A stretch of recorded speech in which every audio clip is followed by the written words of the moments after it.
ಶುಭೋದಯ, ಶುಭ ಮುಂಜಾನೆ.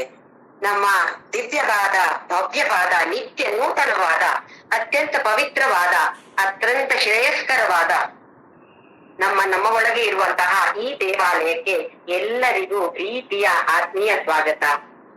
ನನ್ನ ಗುರುವಾಗಿರುವ ಕೇರಳದ ಕಾಂಜಂಗಾಡಿನ ಆನಂದಾಶ್ರಮದ ಪಪ್ಪ ಸ್ವಾಮಿ ರಾಮದಾಸ್ ಹಾಗೂ ನನ್ನ ತಂದೆ ತಾಯಿಯರ ಚರಣಾರವಿಂದಗಳಲ್ಲಿ ಅನಂತ ಪ್ರಣಾಮಗಳು. ನಾವು ಭಗವದ್ಗೀತೆಯ 15ನೇ ಅಧ್ಯಾಯ ಪುರುಷೋತ್ತಮ ಯೋಗ ಇದರ ಬಗ್ಗೆ ತಿಳಿದುಕೊಳ್ಳುವ ಪ್ರಯತ್ನವನ್ನ ಮಾಡುತ್ತಾ ಇದ್ದೇವೆ. ಅತ್ಯಂತ ಉತ್ಸಾಹ ಮೂಡಿಸುವಂತಹ ಒಂದು ಅಧ್ಯಾಯ ಈ ಪುರುಷೋತ್ತಮ ಯೋಗ ಅಂತ ಹೇಳೋದು. ನಾವು 3 ಶ್ಲೋಕಗಳನ್ನ ತಿಳಿದುಕೊಂಡಿದ್ದೇವೆ. ಇದರಲ್ಲಿ ಪರಮಾತ್ಮ ನಮ್ಮ ಸಂಸಾರವನ್ನ ಒಂದು ಅಶ್ವತ್ಥ ವೃಕ್ಷಕ್ಕೆ ಹೋಲಿಸಿದ್ದಾನೆ. ಸಂಸಾರ ಅಂತ ಹೇಳ್ಬೋದು, ಇಲ್ಲ ಪ್ರಪಂಚ ವೃಕ್ಷ ಅಂತ ಕೂಡ ಹೇಳ್ಬೋದು. ಅಶ್ವತ್ಥ, ಶ್ವ ಅಂತ ಹೇಳಿದ್ರೆ ನಾಳೆ, ಥ ಅಂತ ಹೇಳಿದ್ರೆ ಇರುವಂಥದ್ದು, ಶ್ವತ್ಥ ಅಂತ ಹೇಳಿದ್ರೆ ನಾಳೆ ಇರುವಂಥದ್ದು. ಅದರ ವಿರೋಧವಾಗಿರುವುದು ಅಶ್ವತ್ಥ. ಅಂದ್ರೆ ನಾಳೆಯೂ ಇರತ್ತೋ ಇಲ್ವೋ ಅಂತ ಗ್ಯಾರಂಟಿ ಏನೂ ಇಲ್ಲ. ನಾಳೆ ಇರತ್ತ ಇಲ್ವೋ ಅಂತ ಗ್ಯಾರಂಟಿ ಇಲ್ಲದೆ ಇರುವಂತದ್ದು ಅಶ್ವತ್ಥ ವೃಕ್ಷ. ಅಶ್ವತ್ಥ ಅಂತ ಹೇಳುವ ಶಬ್ದದ ಅರ್ಥ ಇದು. ನಾಳೆ ಕೂಡ ಇರತ್ತೋ ಇಲ್ವೋ ಅಂತ ಗ್ಯಾರಂಟಿ ಇಲ್ಲ. ಹಾಗೆ ನಮ್ಮ ಸಂಸಾರ, ನಮ್ಮ ಪ್ರಪಂಚ ಕೂಡ ಹಾಗೆ. ಇವತ್ತಿದೆ, ನಾಳೆ ಇರತ್ತೋ ಇಲ್ವೋ ಏನು ಗ್ಯಾರಂಟಿ ಇಲ್ಲ. ಹಾಗಾಗಿ ಇದನ್ನ ನಮ್ಮ ಸಂಸಾರದ ಜೊತೆ ಅಶ್ವತ್ಥ ವೃಕ್ಷವನ್ನ ಪ್ರಪಂಚ ವೃಕ್ಷವನ್ನ ಭಗವಂತ ಈ 2.5 ಶ್ಲೋಕದಲ್ಲಿ ಹೋಲಿಸಿ ಹೇಳ್ತಾನೆ. ಅದರಲ್ಲಿ ತುಂಬಾ ವಿಸ್ತಾರವಾಗಿದೆ ಈ ವೃಕ್ಷ. ಹಾಗೆ ಸಂಸಾರ ಅಂತ ಹೇಳೋ ವೃಕ್ಷ ಕೂಡ ತುಂಬಾ ವಿಸ್ತಾರವಾಗಿದೆ, ವಿಶಾಲವಾಗಿದೆ. ತುಂಬಾ ಶಾಖೆಗಳಿವೆ ಇದರಲ್ಲಿ, ತುಂಬಾ ದೊಡ್ಡದಾದ ಶಾಖೆಗಳಿವೆ. ಹಾಗೆ ಅದನ್ನ ನಮ್ಮಲ್ಲಿರುವಂತಹ 14 ಲೋಕಗಳಿಗೆ ಭಗವಂತ ಹೋಲಿಸ್ತಾನೆ. ಇನ್ನು ಅದರಲ್ಲಿರುವ ಎಲೆಗಳನ್ನ ನಾವು ವೇದದಲ್ಲಿ ಬರುವಂತಹ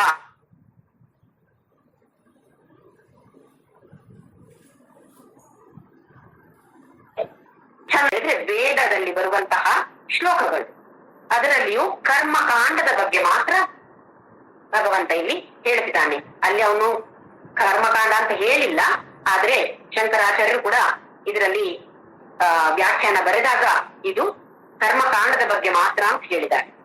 ಹಾಗೆ ನಾವು ಕೂಡ ಅದನ್ನ ಹಾಗೆ ಅರಿತುಕೊಂಡ್ರೆ ಆಯ್ತು. ಕರ್ಮಕಾಂಡದಲ್ಲಿ ನಾವು ಯಾವ ಕೆಲಸ ಮಾಡಿದ್ರೆ, ಯಾವ ಪೂಜೆ ಹೋಮ ಹವನ ಮಾಡಿದ್ರೆ ಏನು ಸಿಗತ್ತೆ, ಫಲ ಏನ್ ಸಿಗತ್ತೆ ಅಂತ ಇದರ ಬಗ್ಗೆ ವಿಚಾರ ಇದೆ.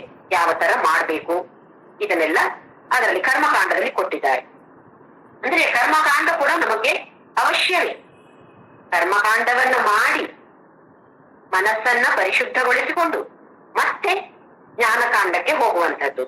ಜ್ಞಾನ ಮೊದಲೇ ಬರಬಾರ್ದು ಅಂತಲ್ಲ, ಆದ್ರೆ ಆ ಲೆವೆಲ್ಗೆ, ಆ ಮಟ್ಟಕ್ಕೆ ಬರ್ಬೇಕು ಅಂತ ಇದ್ರೆ ಮನಸ್ಸು ನಿರ್ಮಲವಾಗ್ಲೇಬೇಕು. ಇಲ್ಲ ಅಂದ್ರೆ ಸಾಧ್ಯ ಇಲ್ಲ. ಈ ಜ್ಞಾನ ಯೋಗ ನಮಗೆ ಸಿಗೋದಿಲ್ಲ. ಇದನ್ನ ಭಗವಂತ ನಮ್ಗೆ ತಿಳಿಸಿಕೊಡ್ತಾನೆ. ಹಾಗೆಯೇ ಈ 2-3ನೇ ಶ್ಲೋಕದಲ್ಲಿ ಆದಿ ಅಂತ ನರೂಪ ಮಧ್ಯೆ ಹತೋಪಲಭ್ಯತೆ ನಾಂತೋ ನಚಾದಿರ್ ನಟ ಸಂಪ್ರತಿಷ್ಠಾ. ಇದಕ್ಕೆ ಆದಿ ಯಾವಾಗ ಆಯ್ತು, ಅಂತ ಯಾವಾಗ ಇದೆ ಅಂತ ಗೊತ್ತಿಲ್ಲ. ಇದು 2 ಗೊತ್ತಿಲ್ಲದೆ ಇದ್ರೆ ಮಧ್ಯ ಹೇಗೆ ಗೊತ್ತಾಗತ್ತೆ, ಅದು ಗೊತ್ತಿಲ್ಲ. ಇದು ಯಾವುದು ಗೊತ್ತಿಲ್ಲ ಅಂದ್ರೆ ಮತ್ತೆ ನಾನು ಸಂಸಾರ ಅಂದ್ರೆ ಏನು ಅಂತ ನನ್ಗೆ ಗೊತ್ತಿದೆ, ಪ್ರಪಂಚ ಅಂದ್ರೆ ಏನು ಅಂತ ನನ್ಗೆ ಗೊತ್ತಿದೆ ಅಂತ ಹೇಳಕ್ ಸಾಧ್ಯವಾ? ಆದಿಯೂ ಗೊತ್ತಿಲ್ಲ, ಅಂತವೂ ಗೊತ್ತಿಲ್ಲ, ಮಧ್ಯವೂ ಗೊತ್ತಿಲ್ಲ, ಮತ್ತೇನು ಗೊತ್ತಿದೆ ನನ್ಗೆ ಹಾಗಾದ್ರೆ? ಹಾಗಾಗಿ ನ ರೂಪ ಮಧ್ಯೇಹ ತಥೋಪ ಉಪಲಭ್ಯತೆ. ಇದರ ರೂಪ ಅಂತ ಹೇಳಿದ್ರೆ ನಮ್ಗೆ ಸಿಗೋದಿಲ್ಲ. ಯಾಕೆ ಅಂತ ಹೇಳಿದ್ರೆ ಅಂತ ಇಲ್ಲ, ಆದಿ ಇಲ್ಲ, ಹಾಗೆಯೇ ಸಂಪ್ರತಿಷ್ಠ, ಇದರ ಒಂದು ತಳಹದಿಯೂ ಏನು ಗೊತ್ತಿಲ್ಲ ನಮ್ಗೆ, ಮಧ್ಯವೂ ಗೊತ್ತಿಲ್ಲ. ಈ 2.5 ಶ್ಲೋಕದಲ್ಲಿ ಭಗವಂತ ನಮ್ಮ ಸಂಸಾರವನ್ನ ಅಶ್ವತ್ಥ ವೃಕ್ಷದ ಜೊತೆ ಹೋಲಿಸ್ತಾನೆ. ಆಮೇಲೆ ಇನ್ನು 2 ವಾಕ್ಯಗಳು, 3ನೇ ಶ್ಲೋಕದ 2 ವಾಕ್ಯಗಳಲ್ಲಿ ಶುರು ಮಾಡ್ತಾನೆ ಭಗವಂತ ಒಂದು ಉಪಾಯ ಅಂತ ಹೇಳಿದ್ರೆ, ಈ ವೃಕ್ಷವನ್ನ ಅಂದ್ರೆ ಸಂಸಾರವನ್ನ ತೆಗೆದು ಹಾಕಿ, ಬೇರು ಸಮೇತ ತೆಗೆದು ಹಾಕಿ, ಈ ಜನನ ಮರಣ ಅಥವಾ ಜನ್ಮ ಮರಣ ಅಂತ ಹೇಳೋದ್ರಿಂದ ಇದೊಂದು ಚಕ್ರ ವ್ಯೂಹ ಅಂತ ಹೇಳ್ಬೋದು. ಇದರಿಂದ ಹೇಗೆ ಹೊರಗಡೆ ಬರ್ಬೋದು, ಇದಕ್ಕೆ ಏನು ಉಪಾಯ, ಇದರ ಬಗ್ಗೆ ಭಗವಂತ ನಮ್ಗೆ ತಿಳಿಸ್ಕೊಡ್ತಾನೆ. 3ನೇ ಶ್ಲೋಕದ 3ನೆಯ ಗೆರೆಯಿಂದ ಶುರುವಾಗಿ ಅಶ್ವತ್ಥಮೇನಂ ಸುವಿರೂಢ ಮೂಲ ಅಸಂಗ ಶಸ್ತ್ರೇಣ ದೃಢೇನ ಚಿತ್ವ. ಅಸಂಗ ಶಸ್ತ್ರ, ನಾವು ಮೈಗೆ ಹುಷಾರಿಲ್ಲ ಅಂತ ಹೇಳ್ತೀವಿ, ಅಥವಾ ಒಂದು 40-50 ವರ್ಷ ದಾಟಿದ ಮೇಲೆ ಎಲ್ರೂ ಹೇಳ್ತಾರೆ ಅವಾಗ ಒಂದು ಹೆಲ್ತ್ ಚೆಕಪ್ ಮಾಡಿಸ್ಬೇಕು ಎಲ್ರು ಅಂತ ಹೇಳ್ತಾರೆ. ಯಾಕೆ? ಏನಾದ್ರೂ ಕೆಲವೊಂದ್ಸಲ ನಮ್ಗೆ ರೋಗ ಇರುತ್ತೆ, ಅದಕ್ಕೆ ಯಾವ ಸಿಂಪ್ಟಮ್ಸು ಇರೋದಿಲ್ಲ. ಸಡನ್ ಆಗಿ ಒಂದು ದೊಡ್ಡ ರೋಗ ಇರ್ಬೋದು, ಇದಿಷ್ಟು ದೊಡ್ಡದಾಗಿ ಗೊತ್ತೇ ಆಗಿಲ್ಲ, ಏನು ನಮ್ಗೆ ಅದರ ಸೂಚನೆಗಳೇ ಇಲ್ವಲ್ಲ ಅಂತ ಹೇಳ್ತಾ ಇರ್ತೀವಿ. ಹಾಗೆ ಆಗದೆ ಇರೋದಕ್ಕೋಸ್ಕರ ಒಂದು 40 ವರ್ಷವೋ 50 ವರ್ಷವೋ ಆದ ಮತ್ತೆ ಒಂದು ಸಲ ಸಕ್ಕರೆ ಕಾಯಿಲೆ ಇದೆಯಾ ನೋಡೋದು, ಅಥವಾ ಈ ಭವರೋಗ ಅಂತ ಹೇಳುವ ಈ ರೋಗವನ್ನ ಒಂದು ಶಸ್ತ್ರಚಿಕಿತ್ಸೆ ಮಾಡಿ ಹಾಕ್ಬೇಕು ಅಂತ ಹೇಳಿದ್ರೆ ಅದಕ್ಕೆ ಅತ್ಯಂತ ಉತ್ತಮವಾದ ವೈದ್ಯ ಭವರೋಗ ವೈದ್ಯ ಅಂತ ಹೇಳ್ತೀವಿ ಆ ಪರಬ್ರಹ್ಮನನ್ನು. ನಮ್ಮ ಕೆಲವು ಹಾಡುಗಳಲ್ಲಿ ಕೂಡ ನಾವು ಹೇಳ್ತೀವಿ ಭವರೋಗ ನಿವಾರಣೆ ಮಾಡ್ಬೇಕು, ಅಥವಾ ಭವರೋಗ ವೈದ್ಯ ನಮ್ಮ ಕಣ್ಣ ಮುಂದೆ ಬರ್ಬೇಕು ಅಂತ ಹೇಳುವಂತದ್ದು.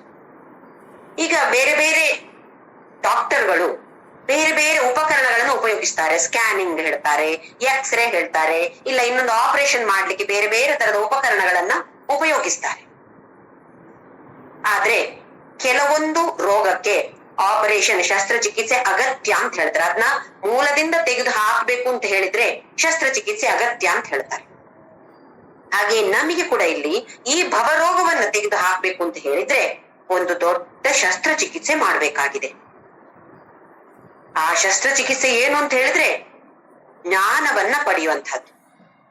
ಆದ್ರೆ ಜ್ಞಾನವನ್ನು ಪಡಿಬೇಕು ಅಂತ ಆದ್ರೆ ಈಗ ನಾವು ಹೇಗೊಂದು ಆಪರೇಷನ್ ಮಾಡ್ಬೇಕು ಅಂತ ಇದ್ರೆ ಒಬ್ಬ ರೋಗಿಯನ್ನ ನಾವು ತಯಾರು ಮಾಡ್ಬೇಕಾಗತ್ತೆ.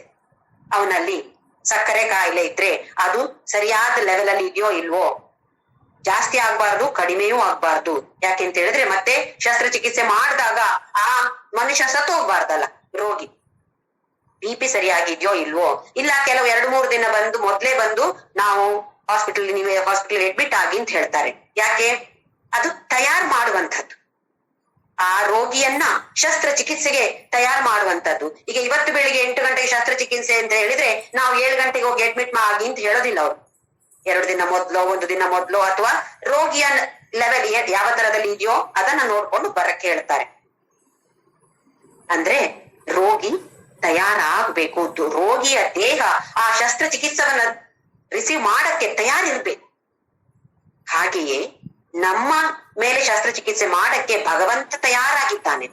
ನಾವು ತಯಾರಿದ್ದೇವೋ ಇಲ್ವೋ ಇದು ನಾವು ನೋಡಿಕೊಳ್ಬೇಕಾದಂತಹ ವಿಷಯ.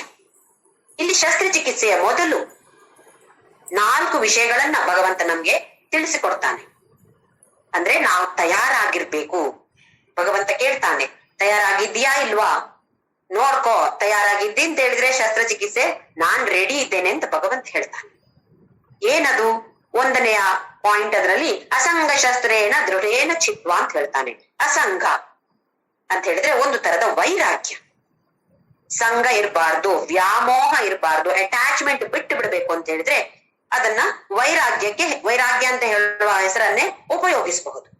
ಡಿಟ್ಯಾಚ್ಮೆಂಟ್ ಅಂತ ಇಂಗ್ಲಿಷ್ ಅಲ್ಲಿ ಇದೆ, ಅಥವಾ ವ್ಯಾಮೋಹವನ್ನ ಬಿಟ್ಟು ಬಿಡುವಂತಹದ್ದು, ಅಥವಾ ಅದಕ್ಕೆ ಹೆಸರು ವೈರಾಗ್ಯ ಅಂತ ಹೇಳು. ವೈರಾಗ್ಯ 1ನೇ ಪಾಯಿಂಟ್, ಇದು ಅಗತ್ಯ. ಹಾಗೆ ದೃಢವಾಗಿರ್ಬೇಕು. ಒಂದು 4 ದಿನ ಒಂದು ವ್ರತ ಮಾಡಿ ಆಮೇಲೆ ಅಪ್ಪ ಇದು ನನ್ನ ಕೈಯಲ್ಲಿ ಆಗೋದಿಲ್ಲಪ್ಪ, ಇದು ನನ್ಗೆ ಬೇಡ, ಏನೋ ಒಂದು ಸ್ವೀಟ್ ಬಿಟ್ಟು ಬಿಡೋದು 1 ವಾರ. ಅದು ಕೂಡ 4 ದಿನ ಮಾಡಿ ಅಯ್ಯೋ ಅಷ್ಟು ಚೆನ್ನಾಗಿರೋ ಸ್ವೀಟ್ ನನ್ನ ಕಣ್ಣ ಮುಂದೆ ಇರುವಾಗ ನಾನು ತಿನ್ನದೇ ಇರೋದು ಹೇಗೆ, ಕಷ್ಟ ಆಗತ್ತೆ ನನ್ಗೆ, ಬೇಡ ನಾನು ಈ ವ್ರತವನ್ನ ಬಿಟ್ಟು ಬಿಡ್ತೇನೆ, ನನ್ನ ಕೈಯಲ್ಲಿ ಆಗೋದಿಲ್ಲ ಅಂತ ಹೇಳಿದ್ರೆ ನಮ್ಗೆ ದೃಢ ಮನಸ್ಸು ಇಲ್ಲ. ಇಲ್ಲಿ ದೃಢವಾಗಿರ್ಬೇಕು. ಯಾಕೆಂತ ಹೇಳಿದ್ರೆ ಆ ಸಂಸಾರ ಕೂಡ ಅಷ್ಟು ಆಳವಾಗಿ ನಮ್ಮಲ್ಲಿ ಬೇರೂರಿದೆ. ಎಷ್ಟೋ ಜನ್ಮಗಳಿಂದ ಇದರಲ್ಲೇ ಮುಂದಕ್ಕೆ ಹೋಗ್ತಾನೆ ಇದ್ದೀವಿ ನಾವು. ಹಾಗಾಗಿ ತುಂಬಾ ಆಳವಾಗಿ ಬೇರೂರಿದೆ ನಮ್ಮಲ್ಲಿ. ಇದನ್ನ ಕಿತ್ತು ಬಿಸಾಕ್ಬೇಕು ಅಂತ ಹೇಳಿದ್ರೆ ಅಷ್ಟು ಸುಲಭ ಆಗತ್ತಾ? ಹಾಗಾಗಿ ಕೆಲವು ವಿಚಾರಗಳನ್ನ ಭಗವಂತ ನಮ್ಗೆ ಹೇಳ್ತಿದ್ದಾನೆ. 1ನೇದು ಅಸಂಗ ಅಂತ ಹೇಳುವ ಶಸ್ತ್ರ. ಇಲ್ಲಿ ಶಸ್ತ್ರ ಚಿಕಿತ್ಸೆ ಅಲ್ಲ, ರೋಗಿಯನ್ನ ತಯಾರು ಮಾಡುವಂಥದ್ದು. ಕೆಲವು ಇಂಜೆಕ್ಷನ್ಗಳನ್ನೆಲ್ಲ ಕೊಡ್ತಾರಲ್ವಾ, ಹಾಗೆ ಇದು ಒಂದು ಇಂಜೆಕ್ಷನ್ ಅಂತ ಅನ್ಕೊಳ್ಳೋಣ. ಇವಾಗ ಅಸಂಗ ಶಸ್ತ್ರ ಒಂದು ಶಸ್ತ್ರ ಅಂತ ಭಗವಂತ ಹೇಳ್ತಿದ್ದಾನೆ. ಅದು 1ನೇದು ಅಸಂಗ. ಮುಂದಿನ ಶ್ಲೋಕದಲ್ಲಿ ನೋಡೋಣ ಬೇರೆ ಯಾವುದನ್ನ ಭಗವಂತ ನಮ್ಗೆ ಹೇಳ್ತಿದ್ದಾನೆ ಅಂತ ಹೇಳಿ. ಇನ್ನೊಂದು, ಈ ವೈರಾಗ್ಯ ಬರ್ಬೇಕು ಅಂತ ಇದ್ರೆ ನಮಗೆ ಈ ಸಂಸಾರದಲ್ಲಿ ಯಾವ ತರದ ದುಃಖಗಳಿವೆ. ಇವಾಗ ನಾವು ಭಾರಿ ಖುಷಿಲಿರ್ಬೋದು, ಈಗ ವರ್ತಮಾನದಲ್ಲಿ ಏನು ನನಗೆ ತೊಂದರೆ ಇಲ್ಲ, ಎಲ್ಲ ನನಗೆ ಹೇಗೆ ಬೇಕೋ ಹಾಗೆ ನಡೀತಾ ಇದೆ, ಸುಖ ಅಂತ ಇರ್ಬೋದು. ಕೆಲವೇ ಕ್ಷಣಗಳಲ್ಲಿ ಬೇರೇನೋ ಆಗ್ಬೋದು, ಏನ್ ಆಗ್ಬಾರ್ದು ಅಂತ ನಾನು ಅನ್ಕೊಂಡಿದ್ನೋ ಅದು ಆಗ್ಬೋದು. ಅಂದ್ರೆ ಸುಖದ ಹಿಂದೆಯೇ ಮತ್ತೆ ದುಃಖವೂ ಇದೆ. ಜನ್ಮ ಮೃತ್ಯು ಜರ ದುಃಖ ದೋಷ ಅನುದರ್ಶನಂ ಅಂತ ಹೇಳಿದಾನೆ 13ನೇ ಅಧ್ಯಾಯದಲ್ಲಿ ಭಗವಂತ. ಜನ್ಮ ಎಷ್ಟು ಕಷ್ಟ ಇದೆ ಹುಟ್ಟೋದು, ಹಾಗೆ ಮೃತ್ಯು ಸಾಯೋದಷ್ಟು ಸುಲಭವ. ಜರ ವೃದ್ಧಾಪ್ಯ, ವೃದ್ಧರನ್ನ ಕೇಳಿ, ಒಂಟಿತನ ಕಾಡತ್ತೆ ಅವರಿಗೆ, ಅವರನ್ನ ಮಾತಾಡ್ಸೋರಿಲ್ಲ, ಅವ್ರಿಗೆ ಯಾವ ವಿಷಯವನ್ನು ಹೇಳೋರಿಲ್ಲ, ಯಾಕೆ ಅವ್ರಿಗೆ ಕಿವಿ ಕೇಳಿಸಲ್ಲ. ಆದ್ರೆ ಅವ್ರಿಗೆ ಅದು ಅರ್ಥ ಆಗಲ್ಲ. ನಮ್ಗೆ ಕಿವಿ ಕೇಳಿಸಲ್ಲ, ಅದಕ್ಕೆ ಬೇಕಾಗಿ ಅವ್ರು ಹೇಳ್ತಾ ಇಲ್ಲ ಅಂತ ಅವ್ರಿಗೆ ಅರ್ಥ ಆಗಲ್ಲ. ನನ್ಗೆ ಹೇಳ್ತಾ ಇಲ್ಲಲ್ಲ ಅವ್ರು ಅಂತ ಸಿಟ್ಟು ಬರುತ್ತೆ ಅವ್ರ ಮೇಲೆ. ಹೀಗೆ ನಾನಾ ತರದ ಕಷ್ಟಗಳು ಇರತ್ತೆ. ಹಾಗೆ ದುಃಖ ದೋಷ ಅನುದರ್ಶನಂ, ಈ ತರದ ದುಃಖಗಳ, ನಾನಾ ತರದ ದುಃಖಗಳ ಯಾವ್ದ್ರಿಂದಾಗಿ ಬಂದದ್ದು? ಜನ್ಮ ಮೃತ್ಯು ಜರ ದುಃಖ ದೋಷ.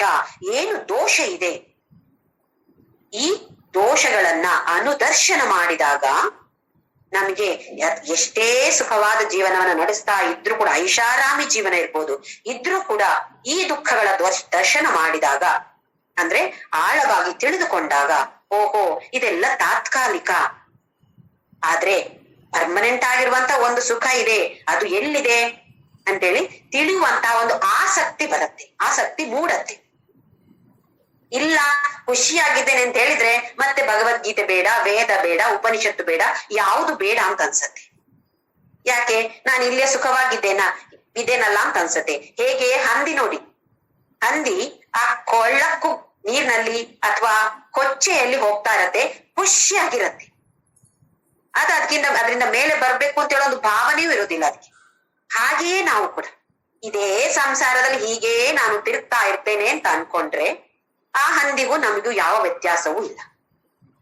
ಅದಕ್ಕೆ 13ನೇ ಅಧ್ಯಾಯದಲ್ಲಿ ಭಗವಂತ ಹೇಳಿದಾನೆ, ಅದರ ಅನುದರ್ಶನ ಮಾಡಿಕೋ. ಅನುದರ್ಶನ ಮಾಡಿದಾಗ ವೈರಾಗ್ಯ ಬಂದೇ ಬರುತ್ತೆ ಸಹಜವಾಗಿ. ಆ ಜ್ಞಾನ ಬಂದಾಗ, ದುಃಖಗಳ ದೋಷಗಳ ಅನುದರ್ಶನ ಮಾಡಿದಾಗ, ಆಳವಾಗಿ ತಿಳಿದುಕೊಂಡಾಗ ವೈರಾಗ್ಯ ಖಂಡಿತವಾಗಿಯೂ ಬಂದೇ ಬರುತ್ತೆ ಅಂತ ಭಗವಂತ ಹೇಳ್ತಾನೆ. ಈಗ 4ನೇ ಶ್ಲೋಕದಲ್ಲಿ ಭಗವಂತ ಏನು ಹೇಳ್ತಾನೋ ನೋಡೋಣ. ತತಃ ಪದಂ ತತ್ಪರಿಮಾರ್ಗಿತವ್ಯಂ ಯಸ್ಮಿನ್ ಗತಾನ ನಿವರ್ತಂತಿ ಭೂಯಃ ತಮೇವ ಚಾದ್ಯಂ ಪುರುಷಂ ಪ್ರಪದ್ಯೆ ಯತಃ ಪ್ರವೃತ್ತಿಃ ಪ್ರಸೃತಾ ಪುರಾಣಿ. ತತಃ ಪದಂ ತತ್ ಪರಿಮಾರ್ಗಿತವ್ಯಂ. ಇನ್ನು 2ನೇದು, 1ನೇದು ಅಂಗ ಅಂತ ಹೇಳೋದು, ಈಗ 2ನೇದು ತತ್. ತತ್ ಅಂತ ಹೇಳಿದ್ರೆ ಅದು, ಯಾವ್ದು ಅದು ಅಂತ ಹೇಳಿದ್ರೆ ತತ್ ತ್ವಂ ಅಸಿ, ನೀನು ಅದು. ಅದು ಅಂತ ಹೇಳಿದ್ರೆ ಆ ಪರಬ್ರಹ್ಮ. ತತ್ ಪರಿ ಮಾರ್ಗಿತವ್ಯಂ, ಅದರ ಕಡೆಗೆ ಹೋಗುವಂಥದ್ದು ಅಂತ ಹೇಳಿದ್ರೆ ಆ ಪರಬ್ರಹ್ಮನ ಬಗ್ಗೆ ತಿಳಿದುಕೊಳ್ಳುವ ಪ್ರಯತ್ನವನ್ನ ಮಾಡುವಂಥದ್ದು. ಅದರಲ್ಲಿ ಸಾಧನಾ ಪಥದಲ್ಲಿ, ಅಧ್ಯಾತ್ಮ ಪಥದಲ್ಲಿ ಮುಂದಕ್ಕೆ ಹೋಗುವಂಥದ್ದು. ನಾವೀಗ ಹೇಳ್ತೇವೆ ಬ್ರಹ್ಮಚಾರಿ ಅಂತ ಹೇಳಿ. ಬ್ರಹ್ಮಚಾರಿ ಅಂತ ಹೇಳಿದ್ರೆ ಮದುವೆ ಆಗದವರು ಅಂತ ಅಲ್ಲ. ಒಂದು ದೃಷ್ಟಿಯಿಂದ ನೋಡಿದ್ರೆ ಹಾಗೆ ಬ್ರಹ್ಮಚಾರಿಗಳು, ಈಗ ಉಪನಯನ ಆದ ತಕ್ಷಣ ಅವನು ಬ್ರಹ್ಮಚಾರಿ ಅಂತ ಹೇಳ್ತೇವೆ. ಅಥವಾ ಮದುವೆ ಆಗದೆ ಇದ್ದವರು, ಅವರನ್ನ ಬ್ರಹ್ಮಚಾರಿಗಳು ಅಂತ ಹೇಳ್ಬೋದು. ಆದ್ರೆ ಇಲ್ಲಿ ಭಗವಂತ ಆ ವಿಷಯವನ್ನ ಹೇಳ್ತಾ ಇಲ್ಲ. ಯಾಕೆಂತ ಹೇಳಿದ್ರೆ ನಾವೆಲ್ಲರೂ ಗೃಹಸ್ಥಾಶ್ರಮಿಗಳು, ಮದುವೆ ಆದವರು. ಅಂತವರಿಗೆ ನೀವು ಬ್ರಹ್ಮಚಾರಿಯಾಗಿರು ಅಂತ ಹೇಳಿದ್ರೆ ಹೇಗೆ ಹೇಳ್ತಾನೆ ಭಗವಂತ? ಅರ್ಜುನನಿಗೆ ಹೇಳಿರೋದು ಈ ಭಗವದ್ಗೀತೆ. ಅರ್ಜುನ ಬ್ರಹ್ಮಚಾರ್ಯ, ಅರ್ಜುನ ಗೃಹಸ್ಥಾಶ್ರಮಿ ತಾನೆ. ಒಂದ ಹೆಂಡತಿ, ಸುಮಾರು ಹೆಂಡತಿಯರು ಇದ್ರಲ್ಲ ಅವನಿಗೆ. ಮತ್ತೆ ಹೇಗೆ ಹೇಳ್ತಿದ್ದ ಭಗವಂತ ಬ್ರಹ್ಮಚಾರದಲ್ಲಿ ನಡೆ ಅಂತ ಹೇಳಿ? ಹಾಗಲ್ಲ. ಇದರಲ್ಲಿ ಬ್ರಹ್ಮಚಾರಿ ಅಂತ ಹೇಳಿದ್ರೆ ಬ್ರಹ್ಮನಲ್ಲಿ ಚಲಿಸುವಂತವರು, ಬ್ರಹ್ಮನ ಕಡೆಗೆ ಚಲಿಸುವಂತವರು, ಬ್ರಹ್ಮನ ಬಗ್ಗೆ ವಿಚಾರವನ್ನ ತಿಳಿದುಕೊಳ್ಳಿಕ್ಕೆ ಉತ್ಸಾಹ ಇರುವಂತವರು. ಇದು ಬ್ರಹ್ಮಚಾರಿ. ಅಥವಾ ನಮ್ಮ ಅಧ್ಯಾತ್ಮ, ಈ ವೇದಗಳಿರ್ಬೋದು, ಭಗವದ್ಗೀತೆ ಇರ್ಬೋದು, ಇದೆಲ್ಲವೂ ಕೂಡ ಅವತಾರ ಪುರುಷ ರಾಮ ಕೃಷ್ಣನ ಬಗ್ಗೆ ಹೇಳೋದಲ್ಲ. ಅವತಾರ ಪುರುಷರಾಗಿದ್ದಂತಹ ರಾಮಕೃಷ್ಣನ ಹಿಂದೆ ಏನು ತತ್ವ ಇದೆ, ಆ ಪರಬ್ರಹ್ಮನ ತತ್ವ ಇದೆ, ಅದರ ಬಗ್ಗೆ ತಿಳಿಸಿಕೊಡುವಂತದ್ದು ಭಗವದ್ಗೀತೆ. ಇಲ್ಲಿ ಕೃಷ್ಣ ಹೀಗೆ ನವಿಲುಗರೆಯನ್ನು ಹಾಕೊಂಡಿದ್ದಾನೆ, ಅದು ಹಾಕೊಂಡಿದ್ದಾನೆ, ಇದು ಹಾಕೊಂಡಿದ್ದಾನೆ, ಆ ತರದ ವರ್ಣನೆ ಎಲ್ಲೂ ಇಲ್ವಲ್ಲ ಭಗವದ್ಗೀತೆಯಲ್ಲಿ. ಅವನು ದೇವಕಿ ನಂದನ, ರಾಧಾ ವಲ್ಲಭ, ಇದೆಲ್ಲ ಎಲ್ಲೂ ಇಲ್ವಲ್ಲ. ಏನಿದೆ ಇಲ್ಲಿ? ಆ ಕೃಷ್ಣ ಅವತಾರವಾಗಿ ಬಂದಿದ್ರು ಕೂಡ ಅವನ ಹಿಂದಿನ ತತ್ವ ಏನು, ಅದನ್ನ ತಿಳಿದುಕೊಳ್ಳುವಂತಹ ಪ್ರಯತ್ನ ಮಾಡೋದಿಕ್ಕಾಗಿ ಈ ಭಗವದ್ಗೀತೆ ಹುಟ್ಟಿಕೊಂಡಿದೆ. ಹೇಳಿದ್ರೆ ನಾವು ಕೂಡ ಗೃಹಸ್ಥಾಶ್ರಮಿಗಳಾಗಿದ್ರೂ ಕೂಡ ಬ್ರಹ್ಮಚಾರದಲ್ಲಿ ಇರ್ಬೋದು. ಯಾವಾಗ ನಾವು ಬ್ರಹ್ಮನ ವಿಚಾರವನ್ನ ತಿಳಿದುಕೊಳ್ಳುವ ಪ್ರಯತ್ನವನ್ನು ನಿತ್ಯವೂ ಮಾಡ್ತಾ ಇರ್ತೇವೋ, ಏನೋ ತಿಂಗಳಿಗೊಂದು ವರ್ಷಕ್ಕೊಂದ್ಸಲ ಸ್ವಲ್ಪ ಬ್ರಹ್ಮನ ಬಗ್ಗೆ ತಿಳಿಯೋದು, ನಾನು ಬ್ರಹ್ಮಚಾರಿ ಅಂತ ಹೇಳೋದು ಸರಿಯಲ್ಲ. ನಿತ್ಯ ಒಂದು ಅದರ ಬಗ್ಗೆ ಮನನ ಮಾಡೋದು. ಆಯ್ತು, ನಾವು ಯಾವುದೋ ಒಂದು ಸತ್ಸಂಗದಲ್ಲಿ ಕೇಳಿದೆವೋ ಪರಬ್ರಹ್ಮನ ಬಗ್ಗೆ ಅಥವಾ ಗೀತೆಯ ಬಗ್ಗೆ, ಅದನ್ನ ಮತ್ತೆ ಮನನ ಮಾಡೋದು, ಮತ್ತೆ ನಮ್ಮ ಜೀವನದಲ್ಲಿ ಅದನ್ನ ಅಳವಡಿಸಿಕೊಳ್ಳುವಂಥದ್ದು, ಇದು ಬ್ರಹ್ಮಚಾರಿಯಾಗಿರುವಂಥದ್ದು. ಇದು ತತ್ ಪರಿಮಾರ್ಗಿತವ್ಯಂ, ಆ ಮಾರ್ಗದಲ್ಲಿ ನಡೆಯುವಂಥದ್ದು ಈ ವಿಚಾರ ಬ್ರಹ್ಮಚಾರ ಅಂತ ಹೇಳಿದ್ರೆ ಬ್ರಹ್ಮನ ಪಥದಲ್ಲಿ ಚಲಿಸುವಂತವರು. ಇಲ್ಲಿ ಬ್ರಹ್ಮನ ಪಥ ಅಂತ ಹೇಳಿದ್ರೆ ನಮಗೆ ಗುರಿ ಬ್ರಹ್ಮ, ಪರಬ್ರಹ್ಮ. ನಾವು ಈಗ ಅವನ ಬಗ್ಗೆ ತಿಳಿದುಕೊಳ್ಳುವಂಥದ್ದು ಅಥವಾ ನಮ್ಮ ಜ್ಞಾನವನ್ನ ಹೆಚ್ಚಿಸಿಕೊಳ್ಳುವಂಥದ್ದು. ತತ್ ಪರಿಮಾರ್ಗಿತವ್ಯ ಯಸ್ಮಿನ್ ಗತಾ ನ ನಿವರ್ತಂತಿ ಭೂಯಃ. ಆ ಗುರಿಯನ್ನ ಸೇರಿದ ಮೇಲೆ ಮತ್ತೆ ಪುನಃ ಭೂಯಃ ಅಂತ ಹೇಳಿದ್ರೆ ಪುನಃ ನ ನಿವರ್ತಂತಿ, ಮತ್ತೆ ವಾಪಸ್ ನಮ್ಗೆ ರಿಟರ್ನ್ ಟಿಕೆಟ್ ಇಲ್ಲ. ಈಗ ಹೇಗಿದ್ದೇವೆ? ಪುನರಪಿ ಜನನಂ ಪುನರಪಿ ಮರಣಂ. ಬರ್ತಾ ರಿಟರ್ನ್ ಟಿಕೆಟ್ ಜೊತೆ ಎಲ್ಲ ಹಿಡ್ಕೊಂಡು ಕೈಯಲ್ಲಿ ಹಿಡ್ಕೊಂಡು ಬಂದಿದ್ದೇವೆ. ಅದು ಯಾವಾಗ ಹೋಗ್ತೇವೆ, ಹೇಗೆ ಹೋಗ್ತೇವೆ, ಎಲ್ಲಿಂದ ಹೋಗ್ತೇವೆ ಅದೇನು ಗೊತ್ತಿಲ್ಲ. ಆದ್ರೆ ಖಂಡಿತವಾಗಿಯೂ ಜಾತಸ್ಸಿ ಧ್ರುವೋ ಮೃತ್ಯು, ಹುಟ್ಟಿದವನಿಗೆ ಮೃತ್ಯು ಧ್ರುವ, ಗ್ಯಾರಂಟಿ ಖಂಡಿತವಾಗಿಯೂ ಇದೆ. ಮತ್ತೆ ಸತ್ತೋದವನಿಗೆ ಮತ್ತೆ ಜನ್ಮ. ಇದೇ ದೊಡ್ಡ ಚಕ್ರದಲ್ಲಿ ನಾವು ತಿರುಗ್ತಾ ಇದ್ದೇವೆ. ಇಲ್ಲಿ ಭಗವಂತ ಹೇಳ್ತಿದ್ದಾನೆ, ಈ ಮಾರ್ಗದಲ್ಲಿ ಯಾರು ನಡೀತಾರೋ, ಯಾವಾಗ ಆ ಪರಬ್ರಹ್ಮನನ್ನು ಸೇರಿಕೊಳ್ತಾರೋ ಅಂಥವನಿಗೆ ನಾ ನಿವರ್ತಂತಿ ಭೂಯಃ, ಮತ್ತೆ ಪುನಃ ಬರೋದಿಲ್ಲ, ಮತ್ತೆ ಈ ಪ್ರಪಂಚಕ್ಕೆ ಅವನು ಬರೋದಿಲ್ಲ. ಎರಡನೇ ಪಾಯಿಂಟ್ ಏನು? ಬ್ರಹ್ಮಚಾರದಲ್ಲಿರುವಂತಹದ್ದು, ಪರಬ್ರಹ್ಮನ ವಿಚಾರವಾಗಿ ತಿಳಿದುಕೊಳ್ಳುವಂತಹದ್ದು. ಇನ್ನು ಮೂರನೇದು ತಮೇವ ಚಾದ್ಯಂ ಪುರುಷಂ ಪ್ರಪದ್ಯೆ. ಪ್ರಪದ್ಯೆ ಅಂತ ಹೇಳಿದ್ರೆ ಶರಣಾಗತರಾಗುವುದು.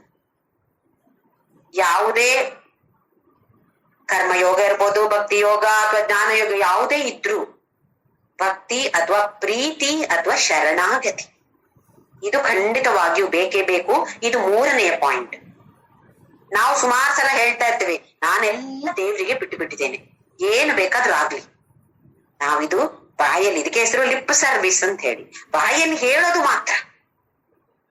ಮತ್ತೆ ನಮಗೆ ಯಾವುದು ಪರಿಸ್ಥಿತಿ ಬೇಡ ಅಂತ ಇತ್ತೋ ಆ ಪರಿಸ್ಥಿತಿ ಬಂದಾಗ ಹೇಗಿರ್ತೀವಿ?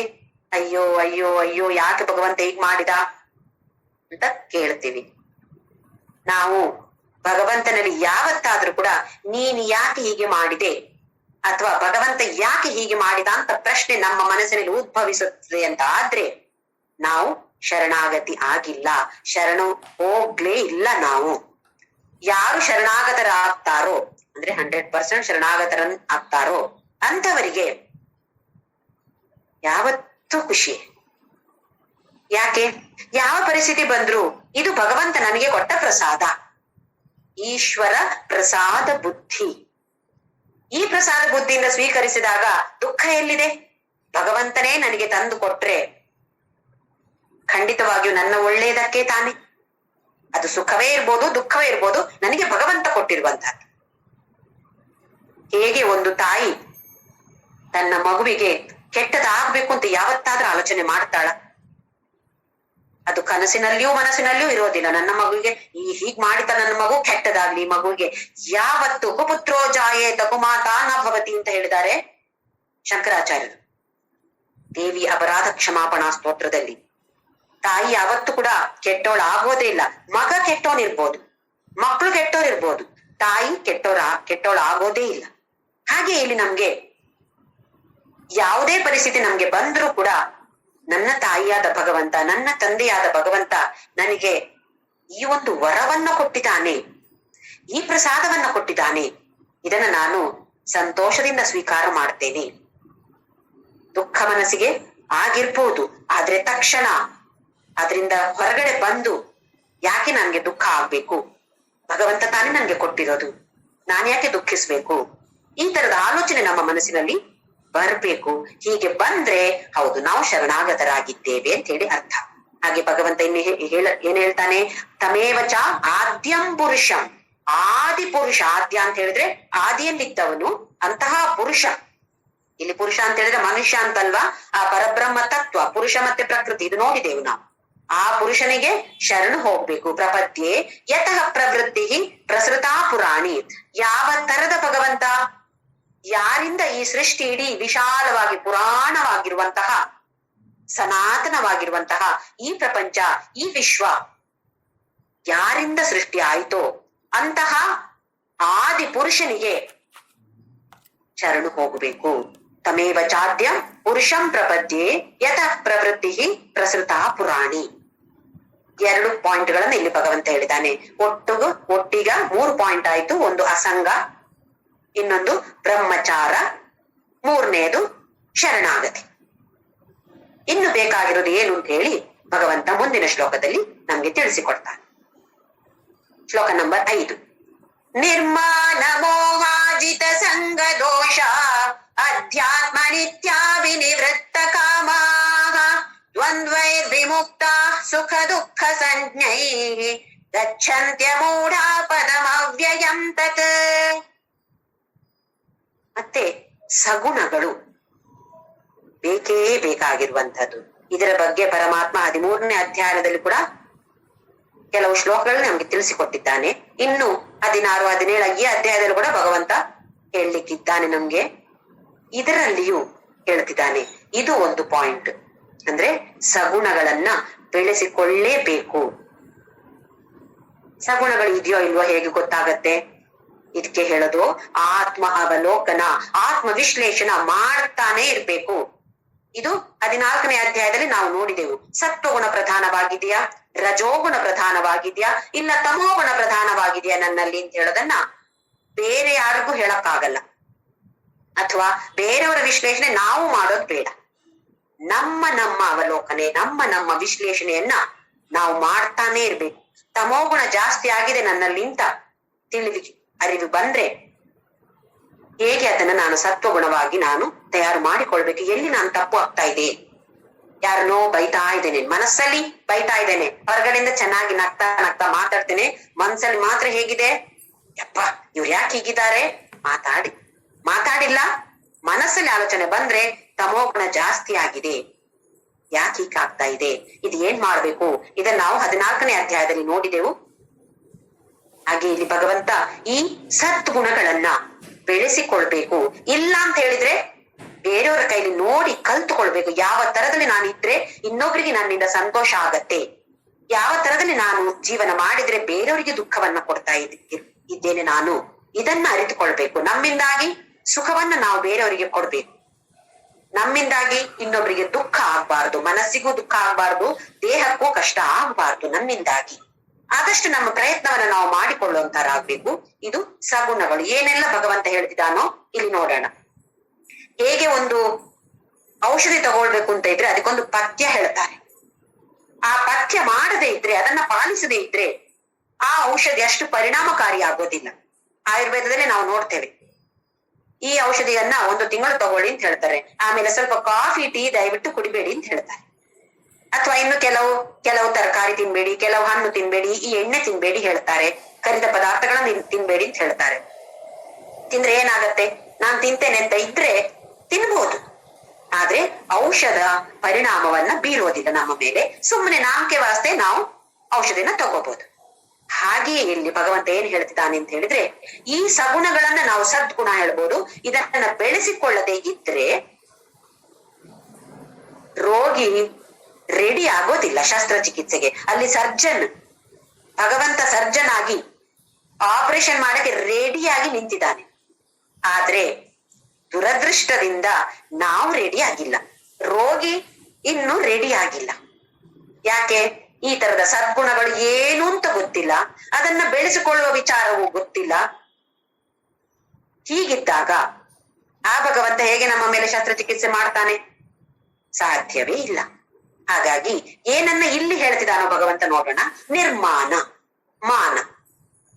ಮಾನ ಅಂತ ಹೇಳಿದ್ರೆ ಮತ್ತೆ ಅಹಂಕಾರ ಇರುವಂತಹದ್ದು. ನಾನು ಏನೋ ಒಂದು ಸಣ್ಣ ಸಾಧನೆ ಮಾಡಿದೆವು ಅಂತ ಅನ್ಕೊಳ್ಳಿ. ಓಹೋ, 4 ಜನ ಬಂದು ಭಾರಿ ಚೆನ್ನಾಗಿತ್ತು ಭಾರಿ ಚೆನ್ನಾಗಿತ್ತು ಅಂತ ಹೇಳಿದ ತಕ್ಷಣ ಇಲ್ಲಿ ಚೆನ್ನಾಗಿ ಕೊಂಬು ಬಂದು ಬಿಡ್ತು. ಇನ್ನು ನನ್ನಷ್ಟು ಗ್ರೇಟ್ ಯಾರೂ ಇಲ್ಲ, ನಾನೇ ಶ್ರೇಷ್ಠ ಅಂತೇಳಿ ಕಾಲು ನೆಲದಲ್ಲಿ ನಿಲ್ಲೋದಿಲ್ಲ. ನಮ್ಗೆ ಯಾವುದಾದ್ರೂ ಈ ತರದ ಒಂದು ಟ್ಯಾಲೆಂಟ್ ಅಂತ ಹೇಳ್ತೀವಿ ನಮ್ಮಲ್ಲಿ ಇದ್ರೆ ಖಂಡಿತವಾಗಿಯೂ ನಮಗೆ ಅದು ಭಗವಂತ ಕೊಟ್ಟಿರುವಂತಹ ಒಂದು ಗಿಫ್ಟ್ ಹೇಳ್ಬೋದು, ಒಂದು ಬಹುಮಾನ. ಹಾಡೋದು ಚೆನ್ನಾಗಿ ಹಾಡೋದಿರ್ಬೋದು, ಇಲ್ಲ ಚೆನ್ನಾಗಿ ಮಾತಾಡೋದಿರ್ಬೋದು, ಯಾವುದೋ ಒಂದು ವಿಷಯದಲ್ಲಿ ಉತ್ತಮರಾಗಿದ್ರೆ ಖಂಡಿತವಾಗಿಯೂ ಇದು ಭಗವಂತ ನನಗೆ ಕೊಟ್ಟಂತಹ ಒಂದು ಬಹುಮಾನ, ಗಿಫ್ಟ್ ಅಂತ ಅನ್ಕೊಳ್ಬೇಕಷ್ಟೇ ಹೊರತು ನಾನೇ ಶ್ರೇಷ್ಠ, ನನಗೆ ಇದೆಲ್ಲ ಗೊತ್ತು ಅಥವಾ ನಾನೇ ಚೆನ್ನಾಗಿ ಹಾಡ್ತೀನಿ ಅಂತ ಹೇಳುವ ಭಾವನೆಯನ್ನ ಖಂಡಿತವಾಗಿಯೂ ತಳ್ಳಿ ಹಾಕ್ಬೇಕು. ಬರ್ತಾ ಇರ್ಬೋದು, ಯಾಕೆಂತ ಹೇಳಿದ್ರೆ 4 ಜನ ಓಹೋ ಚೆನ್ನಾಗಿತ್ತು ಚೆನ್ನಾಗಿತ್ತು ಅಂತ ಹೇಳಿದ್ರೆ ಅದು ನಿಜವಾಗಿ ಚೆನ್ನಾಗಿ ಇಲ್ಲದೆ ಇದ್ರು ಕೂಡ ಅವ್ರು ಚೆನ್ನಾಗಿತ್ತು ಅಂತ ಹೇಳಿರ್ಬೋದು. ನಮ್ಗೆ ಇಲ್ಲಿ ಆಹಾ ಏನು ನಾವೇ ಶ್ರೇಷ್ಠ ಅಂತ ಆಗತ್ತೆ.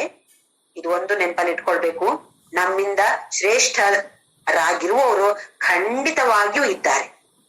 ಎಷ್ಟೇ ನಾವು ಶ್ರೇಷ್ಠ ಅಂತ ಅನ್ಕೊಂಡ್ರು ನಮ್ಗಿಂತ ಮೇಲೆ ಇರೋರು ಇದ್ದಾರೆ.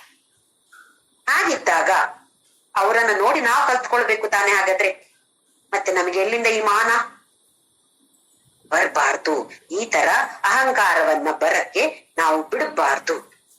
ಇದು ನಿರ್ಮಾಣ. ಹಾಗೆ ಮೋಹ, ಅಲ್ಲಿ ಮೋಹ ಅಂತ ಹೇಳಿದ್ರೆ ನಿರ್ಮೋಹ, ನಿರ್ಮಾಣ ಮೋಹ ಅಂತ ಜೊತೆಲಿ ಬಂತು, ನಿರ್ಮೋಹ ಅಂತ ಹಾಕಿಕೊಳ್ಬೇಕು ನಾವು. ಮೋಹ ಇಲ್ಲದೆ ಇರುವಂತದ್ದು. ಮೋಹ ಅಂತ ಹೇಳಿದ್ರೆ ಯಾವುದು ಸರಿಯಾಗಿದ್ಯೋ ಅದನ್ನ ತಪ್ಪು ಅಂತ ಅನ್ಕೊಳ್ಳೋದು, ಯಾವುದು ತಪ್ಪಾಗಿದ್ಯೋ ಅದನ್ನ ಸರಿ ಅಂತ ಅನ್ಕೊಳ್ಳೋದು. ಇದಕ್ಕೆ ಇಂಗ್ಲಿಷ್ ಅಲ್ಲಿ ಡೆಲ್ಯೂಷನ್ ಅಂತ ಹೇಳ್ತೀವಿ. ಅಥವಾ ನಮ್ಮ ಈ ಜೀವನದಲ್ಲಿ ನೋಡಿದ್ರೆ ಇದು ನನ್ನ ಮಗಳು, ಇದು ನನ್ನ ಮಗ, ಈ ತರ ಅನ್ಕೊಳ್ಳೋದು. ಅಥವಾ ನಾನು ಈ ದೇಹ, ಯಾಕೆ ನನ್ನ ಮಗಳು ನನ್ನ ಮಗ ಅಂತ ಅನ್ಕೊಳ್ತೀವಿ? ಯಾಕೆ ಅಂತ ಹೇಳಿದ್ರೆ ನಾನು ಅಂತ ಹೇಳಿದ್ರೆ ಈ ದೇಹ ಅಂತ ಹೇಳುವ ಭಾವನೆ. ನಿಜವಾಗಿ ನೋಡಿದ್ರೆ ನಾವು ಈ ದೇಹವ ಅಲ್ಲ. ಯಾವುದು ಸರಿ ಅಲ್ಲವೋ ಅದು ಸರಿ ಅಂತ ಅನ್ಸತ್ತೆ. ಈ ದೇಹ ನಾನು ಅಂತ ಹೇಳುದು ಸರಿ ಅಲ್ಲ, ಆದ್ರೆ ನನಗೆ ಏನು ಭಾವನೆ? ಈ ದೇಹವೇ ನಾನು ಅಂತ ಹೇಳುವ ಭಾವನೆ, ತಪ್ಪು ಕಲ್ಪನೆ. ಇದು ಮೋಹ. ಹಾಗೆಯೇ ಚಿತ್ತಸಂಗ ದೋಷ. ಇನ್ನು ಬೇರೆ ಬೇರೆ ಅಟ್ಯಾಚ್ಮೆಂಟ್ ಗಳಿಂದ, ವ್ಯಾಮೋಹದಿಂದ ಬರುವಂತಹ ದೋಷ, ಇದನ್ನ ಗೆಲ್ಬೇಕು. ಜಿತ ಸಂಘ ಅಂತ ಹೇಳಿದ್ರೆ ಸಪ್ತ ಸಂಘ ಅಂತ ಹೇಳ್ತೀವಿ ನಾವು. ಏನ್ ಹಾಗೆ ಅಂತ ಹೇಳಿದ್ರೆ ಬೇಕು, ವ್ಯಾಮೋಹ ಬೇಕು. ಯಾವುದ್ರ ಜೊತೆ ಬೇಕು? ಸತ್ತಿನ ಜೊತೆ ಬೇಕು. ಏನು ಸತ್ತು ಅಂತ ಹೇಳಿದ್ರೆ ಯಾವುದು ಶಾಶ್ವತವಾಗಿದೆಯೋ ಅದು ಸತ್. ಅದರಿಂದಾಗಿ ಸತ್ಯ ಅಂತ ಹೇಳುವ ಶಬ್ದ ಬಂತು. ಯಾವುದು ಶಾಶ್ವತವಾಗಿಲ್ವೋ ಅದು ಅಸತ್. ಅದಕ್ಕಾಗಿ ದಿನಾ ನಾವು ಅಸತೋಮ ಸತ್ಗಮಯ, ಅಸತ್ತಿನಿಂದ ಸತ್ಗೆ ನನ್ನನ್ನ ಕರ್ಕೊಂಡು ಹೋಗು. ಈ ದೇಹ ಅಂತ ಹೇಳುದು ಅಸತ್, ಸುಳ್ಳು ಅಂತಲ್ಲ, ಆದ್ರೆ ಅದು ಶಾಶ್ವತ ಅಲ್ಲ. ಅದಕ್ಕೆ ಬೇಕಾಗಿ ಅದಕ್ಕೆ ಹೆಸರು ಅಸತ್ ಅಂತ ಹೇಳಿ. ಅಸತ್ತಿನಿಂದ ನನ್ನನ್ನ ಸತ್ಯದ ಕಡೆಗೆ, ಸತ್ತಿನ ಕಡೆಗೆ ಕರೆದುಕೊಂಡು ಹೋಗು ಅಂತ ಹೇಳಿದ್ರೆ, ನಾನು ಈ ದೇಹ ಅಂತ ಹೇಳುವ ಭಾವನೆಯನ್ನ ಹೊಡೆದು ಹಾಕಿ ನಾನು ಶಾಶ್ವತವಾಗಿರುವ ಈ ಆತ್ಮ ಅಂತ ಹೇಳುವ ಭಾವನೆ ಅಥವಾ ಅನುಭವ, ಅನುಭೂತಿ ನನಗೆ ಬರ್ಲಿ ಅಂತ ಹೇಳುದನ್ನ ನಾವು ಸುಮ್ನೆ ಅಸತೋಮ ಸದ್ಗಮಯ ಅಂತ ಹೇಳ್ತಾ ಇರ್ತೇವೆ. ಅದರ ಅರ್ಥ ಏನು ಗೊತ್ತಿರೋದಿಲ್ಲ ನಮ್ಗೆ. ಈಗ ಅರ್ಥವನ್ನ ತಿಳಿದುಕೊಂಡು ಅದನ್ನ ಹೇಳಿದಾಗ ಒಂದು ಆ ಭಾವನೆಯನ್ನ ಬರುವಂತೆ ನಾವು ಮಾಡಿಕೊಳ್ಬೇಕು. ಹಾಗೆ ಸಂಘ, ಬೇರೆದಕ್ಕೆಲ್ಲ ನಮ್ಗೆ ಅಟ್ಯಾಚ್ಮೆಂಟ್ ಇದೆ. ನಮ್ಮ ಕುಟುಂಬದವರು, ನನ್ನ ಗಂಡ, ನನ್ನ ಮಕ್ಕಳು, ನನ್ನ ಹೆಂಡತಿ, ನನ್ನ ಮನೆ, ನನ್ನ ಬ್ಯಾಂಕ್ ಅಲ್ಲಿರುವ ದುಡ್ಡು, ನನ್ನ ಸೀರೆ, ನನ್ನ ಒಡವೆ, ಇದೆಲ್ಲದಕ್ಕೂ ನಮ್ಗೆ ವ್ಯಾಮೋಹ ಇದೆ. ಇದರ ದೋಷಗಳನ್ನೆಲ್ಲ ಅರಿತು ಆ ಸಂಘವನ್ನ ಬಿಟ್ಟು ಅಥವಾ ಗೆಲ್ಲುವಂತವರಾಗ್ಬೇಕು. ಇದು ಒಂದು ಗುಣ, ಚಿತ್ತಸಂಗ ದೋಷ. ಹಾಗೆಯೇ ಅಧ್ಯಾತ್ಮ ನಿತ್ಯ. ಅಧ್ಯಾತ್ಮ ನಾವು ಈ ವೇದಗಳು ಇರ್ಬೋದು, ಉಪನಿಷತ್ ಇರ್ಬೋದು, ಭಗವದ್ಗೀತೆ ಇರ್ಬೋದು, ಅಥವಾ ಪುರಾಣಗಳು ಇರ್ಬೋದು, ಇದನ್ನೆಲ್ಲ ಓದಿ ಅರ್ಥ ಮಾಡಿಕೊಳ್ಬೇಕು, ಆಚರಣೆಯಲ್ಲಿ ತರಬೇಕು. ನಿತ್ಯ, ದಿನಾಲು, ಯಾವತ್ತೋ ಒಂದೊಂದು ಸಲ, ವಾರಕ್ಕೊಂದು ಅಥವಾ ತಿಂಗಳಿಗೊಂದು ಸಾಲದು. ಅಧ್ಯಾತ್ಮ ನಿತ್ಯ ಅಂತೇಳಿ ಹೇಗೆ ಅಂತ ಹೇಳಿದ್ರೆ, ನಾವೀಗ ನಮ್ಮ ಹೊಟ್ಟೆಗೆ ಆಹಾರವನ್ನ ತಗೊಳ್ತೇವೆ. ಹೇಗೆ ತಗೊಳ್ತೇವೆ? ನಿತ್ಯ ತಗೊಳ್ತೇವೆ. ನಿತ್ಯ ಅಂತ ಹೇಳಿದ್ರೆ ದಿನ, ದಿನದಲ್ಲಿ ಒಂದೇ ಸಲನ, ಬೆಳಿಗ್ಗೆ, ಮಧ್ಯಾಹ್ನ, ಸಂಜೆ, ರಾತ್ರಿ, ಮತ್ತೆ ಕೆಲವೊಂದ್ಸಲ 10 ಗಂಟೆಗೆ ಕೂಡ ಕಾಫಿ ಟೀ ಎಲ್ಲ ಬೇಕಾಗತ್ತೆ ನಮ್ಗೆ, ಹಸಿವಾಗತ್ತೆ. ಹೇಗೆ ಈ ಹೊಟ್ಟೆಗೆ ನಾವು ಆಹಾರವನ್ನ ಕೊಡ್ತೇವೋ ಹಾಗೆಯೇ ಮನಸ್ಸಿಗೆ ಕೂಡ ಉತ್ತಮವಾದ ಆಹಾರವನ್ನ ಕೊಡ್ಬೇಕು. ಒಂದು ನಾಯಿ ನಾವು ಮನೇಲಿ ಇಟ್ಕೊಂಡಿದ್ದೇವೆ ತಂದ್ಕೊಳ್ಳಿ, ನಾನು ಇವಾಗ 4 ದಿನ ಆ ನಾಯಿಗೆ ಆಹಾರವೇ ಹಾಕೋದಿಲ್ಲ. ಏನ್ ಮಾಡತ್ತೆ ಆ ನಾಯಿ? ಎಲ್ಲೂ ಆ ಕಡೆ ಈ ಕಡೆ ಬೀದಿ ತಿರುಗತ್ತೆ. ಅಲ್ಲಿ ಎಲ್ಲ ಏನೇನು ಕಸ ಕಡ್ಡಿಗಳು ಇದೆಯೋ ಎಲ್ಲ ಏನ್ ಸಿಕ್ತೋ ಎಲ್ಲ ಹೊಲಸನ್ನ ತಿಂದು ಬದುಕತ್ತೆ ಅದು. ಅದೇ ತರ ನಮ್ಮ ಮನಸ್ಸು ಕೂಡ ಅದಕ್ಕೆ ಉತ್ತಮವಾದ ಆಹಾರವನ್ನ ಕೊಡದೇ ಇದ್ರೆ ಆ ಕಡೆ ಈ ಕಡೆ ಎಲ್ಲಿ ಏನ್ ಸಿಕ್ತೋ ಎಲ್ಲವನ್ನ ತಿನ್ನುತ್ತಾ ಇರತ್ತೆ. ಹಾಗಾಗಿ ಈ ಕೆಲವು ಟಿವಿ ಸೀರಿಯಲ್ಗಳು ನೋಡಿ, ಸುಮಾರು ಜನ ಧಾರಾವಾಹಿಗಳನ್ನ ನೋಡ್ತಾ ಇರ್ತಾರೆ. ಯಾವ ತರದ ಧಾರಾವಾಹಿಗಳಿರುತ್ತೆ? ಎಲ್ಲಿ ನೋಡಿದ್ರು ಅತ್ತೆ ಸೊಸೆ ಜಗಳ, ಅಥವಾ ಒಂದು ಗಂಡನಿಗೆ 3-4 ಹೆಂಡತಿರಿರೋದು, ಒಂದು ಹೆಂಡತಿಗೆ 4-5 ಗಂಡಸರಿರೋದು, ಈ ತರದ ಪರಿಸ್ಥಿತಿಯನ್ನೇ ನಾವು ಸೀನ್ಗಳನ್ನೇ ನಾವು ನೋಡ್ತಾ ಇರ್ತೇವೆ. ಅದೇ ನಮ್ಮ ತಲೆಯಲ್ಲಿ ತಿರುಗ್ತಾ ಇರುತ್ತೆ. ಮತ್ತೆ ಹೀಗೆ ಉಗುರು ಕಚ್ಚಿಕೊಂಡು ಇನ್ನೊಂದು ಧಾರಾವಾಹಿಗೆ ಕಾಯ್ತಾ ಇರ್ತೇವೆ, ನಾಳೆ ಏನಾಗತ್ತೆ ಅಂತೇಳಿ. ಅದೆಲ್ಲವನ್ನ ಸ್ವಲ್ಪ ಸ್ವಲ್ಪ ಕಡಿಮೆ ಮಾಡಿ, ಎಲ್ಲ ಒಂದೇ ಸಲ ಬಿಡ್ಬೇಕು ಅಂತಲ್ಲ, ಕಡಿಮೆ ಮಾಡಿಕೊಂಡು ಅಧ್ಯಾತ್ಮದಲ್ಲಿ ಸ್ವಲ್ಪ ಉತ್ಸಾಹವನ್ನ ತೋರಿಸಿ ಅದನ್ನ ಅರ್ಥ ಮಾಡಿಕೊಳ್ಬೇಕು.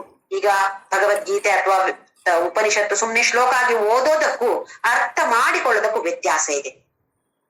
ಒಂದು ಮಟ್ಟಿನಲ್ಲಿ ಕಂಠಪಾಠ ಮಾಡೋದು ಅಥವಾ ದಿನಾ ಪಾರಾಯಣ ಮಾಡೋದು ತುಂಬಾ ಒಳ್ಳೇದೇ, ಆದ್ರೆ ಅದರಿಂದ ಹೆಚ್ಚಾಗಿ ಅರ್ಥ ಮಾಡಿಕೊಳ್ಬೇಕು. ಅದಕ್ಕಿಂತಲೂ ಹೆಚ್ಚಾಗಿ ಅದನ್ನ ನಮ್ಮ ಜೀವನದಲ್ಲಿ ಅಳವಡಿಸಿಕೊಳ್ಬೇಕು. ನಾವು ಪ್ರಯತ್ನವನ್ನಾದ್ರೂ ಮಾಡ್ಬೇಕು. ಇದು ಅಧ್ಯಾತ್ಮ ನಿತ್ಯ ವಿನಿವೃತ್ತ ಕಾಮಾಹ. ಎಲ್ಲ ಆಸೆಗಳನ್ನ, ಯಾವ ತರದ ಆಸೆಗಳನ್ನ ಬಿಡ್ಬೇಕು ಅಂತ ಹೇಳ್ತಾನೆ ಭಗವಂತ? ನಿವೃತ್ತ, ಎಲ್ಲ ರಿಟೈರ್ಮೆಂಟ್ ತಗೋಬೇಕಂತೆ ಎಲ್ಲ ಕಾಮಗಳು. ಯಾವ ತರದ ಕಾಮಗಳು? ಲೌಕಿಕ. ಅಧ್ಯಾತ್ಮ ಕಾಮಗಳು ಬೇಕು ನಮ್ಗೆ. ನನಗೆ ಇನ್ನೂ ಭಗವದ್ಗೀತೆ ಚೆನ್ನಾಗಿ ಅರ್ಥ ಮಾಡಿಕೊಳ್ಬೇಕು, ಇನ್ನು ಆ ಪುಸ್ತಕ ಓದ್ಬೇಕು, ಈ ಪುಸ್ತಕ ಓದ್ಬೇಕು, ಈ ಉಪನಿಷತ್ತು ಕಲಿಬೇಕು, ಈ ತರದ ಭಾವನೆಗಳು ಇರ್ಬೇಕು. ನಾನು ಇನ್ನೂ ಚೆನ್ನಾಗಿ ಜಾಸ್ತಿ ರಾಮಜಪ ಮಾಡ್ಬೇಕು. ಇದೆಲ್ಲ ಅಧ್ಯಾತ್ಮ ಕೋರಿಕೆಗಳು. ಇದನ್ನ ಬಿಟ್ಬಿಡು ಅಂತ ಹೇಳ್ತಾ ಇಲ್ಲ ಭಗವಂತ. ಹಾಗೆಯೇ ದ್ವಂದ್ವೇ ವಿಮುಕ್ತ ಸುಖ ದುಃಖ ಸಂಜ್ಞೈಹಿ. ದ್ವಂದ್ವಗಳು, ಶೀತ ಉಷ್ಣ ಸುಖ ದುಃಖ, ಈ ತರದ ದ್ವಂದ್ವಗಳನ್ನ ನಾವು ಸುಮಾರು ಶ್ಲೋಕಗಳಲ್ಲಿ ನೋಡಿದೆವು. ಇದೆಲ್ಲವನ್ನು ಬಿಟ್ಟು ಬಿಡ್ಬೇಕು. ಅಂದ್ರೆ ಎಲ್ಲವನ್ನ ಸಮಾನವಾಗಿ ಸ್ವೀಕಾರ ಮಾಡುವಂತವರಾಗ್ಬೇಕು. ಗಚ್ಚಂತೆ ಮೂಢ ಪದಂ ಅವ್ಯಯಂ ತತ್. ಯಾರು ಹೀಗೆಲ್ಲ ಮಾಡ್ತಾರೋ ಅಂಥವರು ಅಲ್ಲಿಗೆ ಸೇರ್ತಾರೆ. ಯಾವ ತರದ ಪದ? ಅವ್ಯಯ, ಅವಿನಾಶಿಯಾಗಿರುವ ಈ ಪದವನ್ನ, ಬ್ರಹ್ಮ ಪದವನ್ನೇ ಅಂಥವನು ಸೇರ್ತಾನೆ. ಹಾಗೆ 4 ವಿಚಾರಗಳನ್ನ ಭಗವಂತ ಹೇಳ್ತಾನೆ. ಉಪಾಯ ಅಂತ ಹೇಳ್ಬೋದು. ಶಸ್ತ್ರಚಿಕಿತ್ಸೆ ಮಾಡ್ಲಿಕ್ಕೆ ನಮ್ಮ ವೈದ್ಯ ರೆಡಿ ಆಗಿದ್ದಾರೆ, ನಾವಿವಾಗ ರೋಗಿಗಳು ರೆಡಿ ಆಗಿರ್ಬೇಕು. ಅದಕ್ಕೆ ಬೇಕಾಗಿ ಏನೆಲ್ಲ ಉಪಾಯ ಹೇಳಿದಾನೆ ಭಗವಂತ? 1 ಅಸಂಗ, 2ನೇದು ಬ್ರಹ್ಮಚಾರದಲ್ಲಿರುವಂಥದ್ದು, 3ನೇದು ಶರಣಾಗತಿ, 4ನೇದು ಸದ್ಗುಣಗಳನ್ನ ಬೆಳೆಸಿಕೊಳ್ಳುವಂಥದ್ದು. ಈ 4ರನ್ನ ಆದಷ್ಟು ನಮ್ಮ ಪ್ರಯತ್ನವನ್ನ ನಾವು ಮಾಡ್ತಾ ಇದ್ರೆ ಅವ್ನು ನಮ್ಮ ಮೇಲೆ ಶಸ್ತ್ರಚಿಕಿತ್ಸೆ ಮಾಡ್ತಾನೆ. ಏನದು ಶಸ್ತ್ರಚಿಕಿತ್ಸೆ? ಜ್ಞಾನ ಅಂತ ಹೇಳುದು ಶಸ್ತ್ರಚಿಕಿತ್ಸೆ. ನಮ್ಮನ್ನ ತಯಾರು ಮಾಡಕ್ಕೆ ಈ 4 ಪಾಯಿಂಟ್ಗಳನ್ನ ನಾವು ಪಾಲಿಸ್ಬೇಕು. ಅದು ಮಾಡಿದ್ರೆ ಜ್ಞಾನ ಯೋಗ ಭಗವಂತ ನಮ್ಗೆ ಕೊಟ್ಟು ಈ ಶಸ್ತ್ರಚಿಕಿತ್ಸೆಯನ್ನ ಮಾಡಿ ಈ ಸಂಸಾರ ವೃಕ್ಷದಿಂದ ತೆಗೆದು ಹಾಕಿ ನಮ್ಮನ್ನ ಪುನರಪಿ ಜನನಂ ಪುನರಪಿ ಮರಣಂ ಅಂತ ಹೇಳುವ ಚಕ್ರದಿಂದ ಹೊರಗಡೆ ತಕ್ಕೊಂಡು ಅವನಲ್ಲಿ ನಾವು ಲೀನ ಆಗುವಾಗೆ ಮಾಡ್ತಾನೆ. ಮುಂದಿನ ಶ್ಲೋಕ. ನ ತದ್ಭಾಸಯತೆ ಸೂರ್ಯೋ ನ ಶಶಾಂಕೋ ನ ಪಾವಕಃ ಯದ್ಗತ್ವಾ ನ ನಿವರ್ತಂತೆ ತದ್ಧಾಮ ಪರಮಂ ಮಮ. ಈ ಅಧ್ಯಾಯದಲ್ಲಿರುವ ಹಲವು ಶ್ಲೋಕಗಳ ತತ್ವಗಳನ್ನು ಭಗವಂತ ಕಠೋಪನಿಷತ್, ಮುಂಡಕ ಉಪನಿಷತ್, ಶ್ವೇತಶ್ವತಾರ ಉಪನಿಷತ್ತುಗಳಿಂದ ತೆಗೆದುಕೊಂಡಿದ್ದಾನೆ. ನ ತದ್ಭಾಸಯತೆ ಸೂರ್ಯೋ. ಸೂರ್ಯ ಈ ಪರಬ್ರಹ್ಮನಿಗೆ ಪ್ರಕಾಶವನ್ನ ಕೊಡಕ್ಕಾಗೋದಿಲ್ಲ, ಸೂರ್ಯ ಕೊಡ್ಲಿಕ್ಕಾಗೋದಿಲ್ಲ. ಶಶಾಂಕ ಅಂತ ಹೇಳಿದ್ರೆ ಚಂದ್ರ, ಚಂದ್ರನೂ ಕೊಡ್ಲಿಕ್ಕಾಗೋದಿಲ್ಲ. ಪಾವಕ ಅಂತ ಹೇಳಿದ್ರೆ ಅಗ್ನಿ, ಬೆಂಕಿ, ಅಗ್ನಿಗೂ ಕೂಡ ಈ ಪರಬ್ರಹ್ಮನನ್ನ ಪ್ರಕಾಶಗೊಳಿಸ್ಲಿಕ್ಕೆ ಆಗೋದಿಲ್ಲ. ಯಾಕೆ? ಅವರದ್ದೆಲ್ಲ ಸ್ವಯಂ ಪ್ರಕಾಶ ಅಲ್ಲ, ಅವರೇ ಪ್ರಕಾಶ ತಗೊಂಡಿರೋದು ಈ ಪರಬ್ರಹ್ಮನಿಂದ. ಹಾಗಿರುವಾಗ ಇವರು ಆ ಪರಬ್ರಹ್ಮನಿಗೆ ಪ್ರಕಾಶವನ್ನ ಹೇಗೆ ಕೊಡಕ್ ಸಾಧ್ಯ? ಆ ಪರಬ್ರಹ್ಮ ಮಾತ್ರವೇ ಸ್ವಯಂ ಪ್ರಕಾಶ, ಬೇರೆ ಯಾರು ಸ್ವಯಂ ಪ್ರಕಾಶ ಅಲ್ಲ. ಮತ್ತೆಲ್ರೂ ಸಾಲ ತಗೊಳ್ಳೋದಲ್ಲಿಂದ ಅವನ ಕೈಯಿಂದ ತಗೊಂಡು ಆ ಪ್ರಕಾಶವನ್ನ ನಮಗೆ ಕೊಡುವಂತಹದ್ದು. ನಮಗೆ ಕಾಣುವಾಗ ಓ ಸೂರ್ಯ ಎಷ್ಟು ಪ್ರಕಾಶವಾಗಿದ್ದಾನೆ, ಅವನಿಗೆ ಎಲ್ಲಿಂದ ಬಂತು ಈ ಪ್ರಕಾಶ? ಬಂದಿರೋದು ಈ ಪರಬ್ರಹ್ಮನಿಂದಲೇ ಬಂದಿರುವುದು. ಹಾಗೆ ನ ತದ್ಭಾಸಯತೆ ಸೂರ್ಯೋ ನ ಶಶಾಂಕೋ ನ ಪಾವಕಃ ಯದ್ಗತ್ವ ನ ನಿವರ್ತಂತೆ. ಮತ್ತೆ ಪರಮಾತ್ಮ ಹೇಳ್ತಾನೆ, ಎಲ್ಲಿ ಹೋದ ಮೇಲೆ, ಎಲ್ಲಿ ಸೇರಿದ ಮೇಲೆ ಮತ್ತೆ ಪುನಃ ರಿಟರ್ನ್ ಟಿಕೆಟ್ ಇಲ್ವೋ ನಿಮಗೆ? ತತ್ ಧಾಮ ಪರಮಂ ಮಮ, ಅಂತಹ ಪರಮಧಾಮ ಅದು. ಇಲ್ಲಿ ಪರಮಧಾಮ ಅಂತ ಹೇಳಿದ್ರೆ ಅದು ಕೈಲಾಸವೋ ವೈಕುಂಠವೋ ಅಲ್ಲ, ಒಂದು ಜಾಗ ಅಲ್ಲ ಅದು. ನಾವಿವಾಗ ಹೇಳುವಾಗ ಏನ್ ಹೇಳ್ತೀವಿ? ವಿಷ್ಣು ಅಲ್ಲಿ ವಾಸ ಮಾಡ್ತಾನೆ, ಕೈಲಾಸ ವಾಸ ಗಂಗಾಧರ ಅಂತ ಭಜನೆ ಬೇರೆ ಹಾಡ್ತೀವಿ ನಾವು. ಕೈಲಾಸದಲ್ಲಿ ವಾಸ ಮಾಡ್ತಿದ್ದಾನೆ, ಕೈಲಾಸದಲ್ಲಿ ಮಾತ್ರವಾ?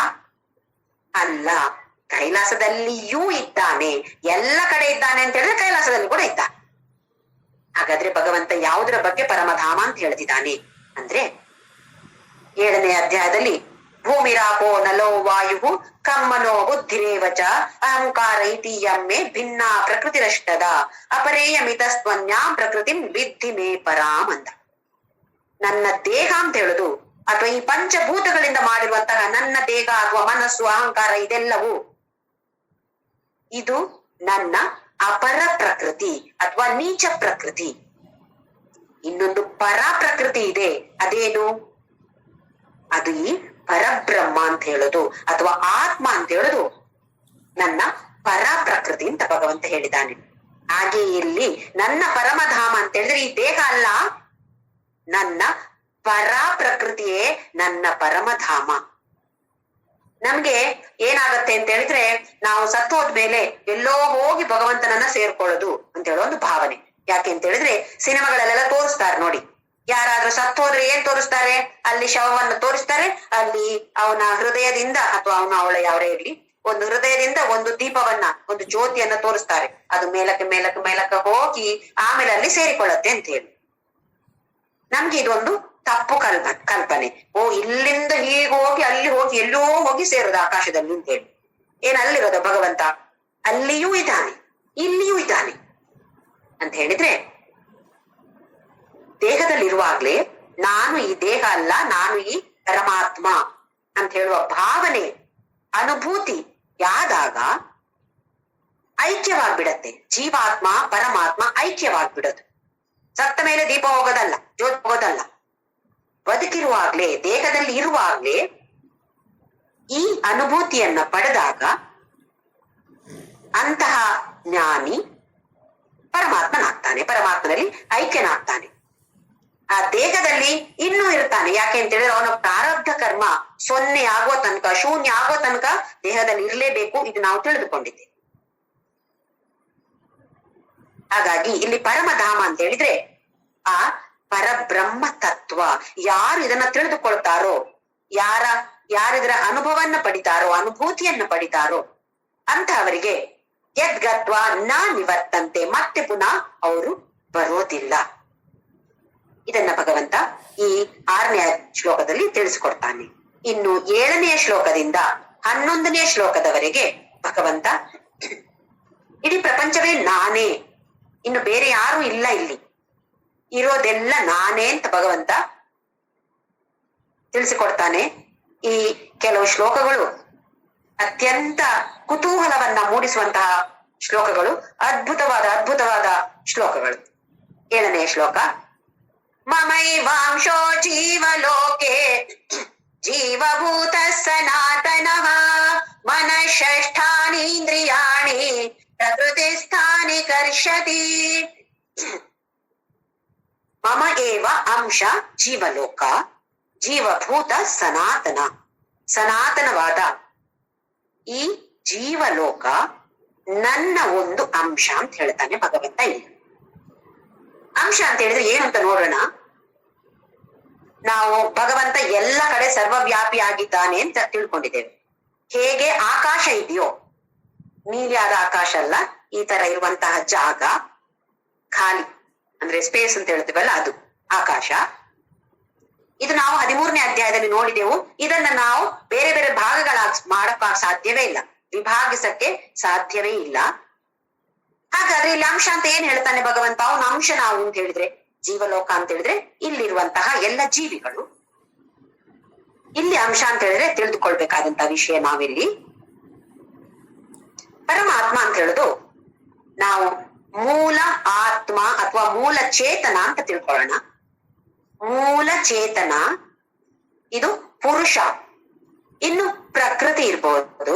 ನಾವು ನೋಡಿದೇವಲ್ಲ ಪುರುಷ ಮತ್ತೆ ಪ್ರಕೃತಿಯಲ್ಲಿ, ಪ್ರಕೃತಿ ಅಂತ ಹೇಳೋದು ಜಡ ಅಥವಾ ಅಚೇತನ. ಈ ದೇಹ ಮನಸ್ಸು ಇದೆಲ್ಲವೂ ಅಚೇತನ ಅಥವಾ ಪ್ರಕೃತಿಯಿಂದ ನಾವು 13ನೇ ಅಧ್ಯಾಯದಲ್ಲಿ ತಿಳಿದುಕೊಂಡಿದ್ದೇವೆ. ಈಗ ಈ ಮೂಲ ಚೇತನದಿಂದ ನಮ್ಮ ಮನಸ್ಸಿಗೆ ಅದರ ಪ್ರತಿಬಿಂಬ ಬರುತ್ತೆ. ಮನಸ್ಸು ಅಂತ ಹೇಳೋದು ಜಡ, ಆದ್ರೆ ಈ ಮನಸ್ಸು ಮೂಲ ಚೇತನದಿಂದ ಪ್ರತಿಬಿಂಬವನ್ನ ತೆಗೆದುಕೊಳ್ಳುತ್ತೆ. ಇದಕ್ಕೆ ಹೆಸರು ಚಿದಾಭಾಸ. ಈಗ ಮನಸ್ಸು ಮೊದಲು ಜಡವಾಗಿತ್ತು, ಈಗ ಚೇತನ ಬಂದ್ಬಿಡುತ್ತೆ. ಅದಕ್ಕೆ ಹೇಗೆ ಚೇತನ ಬಂತು? ಅದರದ್ದೇ ಚೇತನ ಇಲ್ಲ, ಆದ್ರೆ ಈ ಮೂಲ ಚೇತನದ ಪ್ರತಿಬಿಂಬ ಅದರ ಮೇಲೆ ಬಿದ್ದು ಈ ಮನಸ್ಸು ಈಗ ನಮ್ಗೆ ಚೇತನ ಇದೆ ಅಂತ ಅನ್ಸ್ತು. ಈ ಮನಸ್ಸಿನಿಂದ ದೇಹಕ್ಕೆ ಚೇತನ ಬಂತು. ಅಂದ್ರೆ ಆ ಮೂಲ ಚೇತನ ಪ್ರತಿಬಿಂಬವಾಗಿ ಮನಸ್ಸಿನ ಮೇಲೆ ಬಿದ್ದು ಮನಸ್ಸು ಚೇತನವನ್ನ ಈಗ ನಮ್ಮ ದೇಹಕ್ಕೆ ಕೊಡ್ತಾ ಇದೆ. ಅರ್ಥ ಆಗ್ತಾ ಇದೆ ಅಂತ ಅನ್ಕೋತಾ ಇದ್ದೀನಿ. ಮೂಲ ಚೇತನ ಅಂತ ಹೇಳಿದ್ರೆ ಪರಬ್ರಹ್ಮ, ಅದು ಚೇತನ. ಪುರುಷ ಅಂತ ಹೇಳುದು ಚೇತನ. ಈ ಚೇತನ ಮನಸ್ಸು ಜಡವಾಗಿದೆ, ಅದು ಚೇತನ ಇಲ್ಲ, ಅದಕ್ಕೆ ಅದು ಅಚೇತನ. ಆದ್ರೆ ಹೇಗೆ ಸೂರ್ಯನ ಪ್ರತಿಬಿಂಬ ನೀರಲ್ಲಿ ಬಿದ್ದಾಗ ನಮ್ಗೆ ನೀರಲ್ಲಿ ಕೂಡ ಪ್ರಕಾಶ ಕಾಣಿಸುತ್ತೆ ಅಲ್ವೇ? ಅಥವಾ ಒಂದು ಕನ್ನಡಿ ಮುಂದೆ ನಿಂತಾಗ ಅದರಲ್ಲಿ ಪ್ರಕಾಶ ಕಾಣಿಸುತ್ತೆ.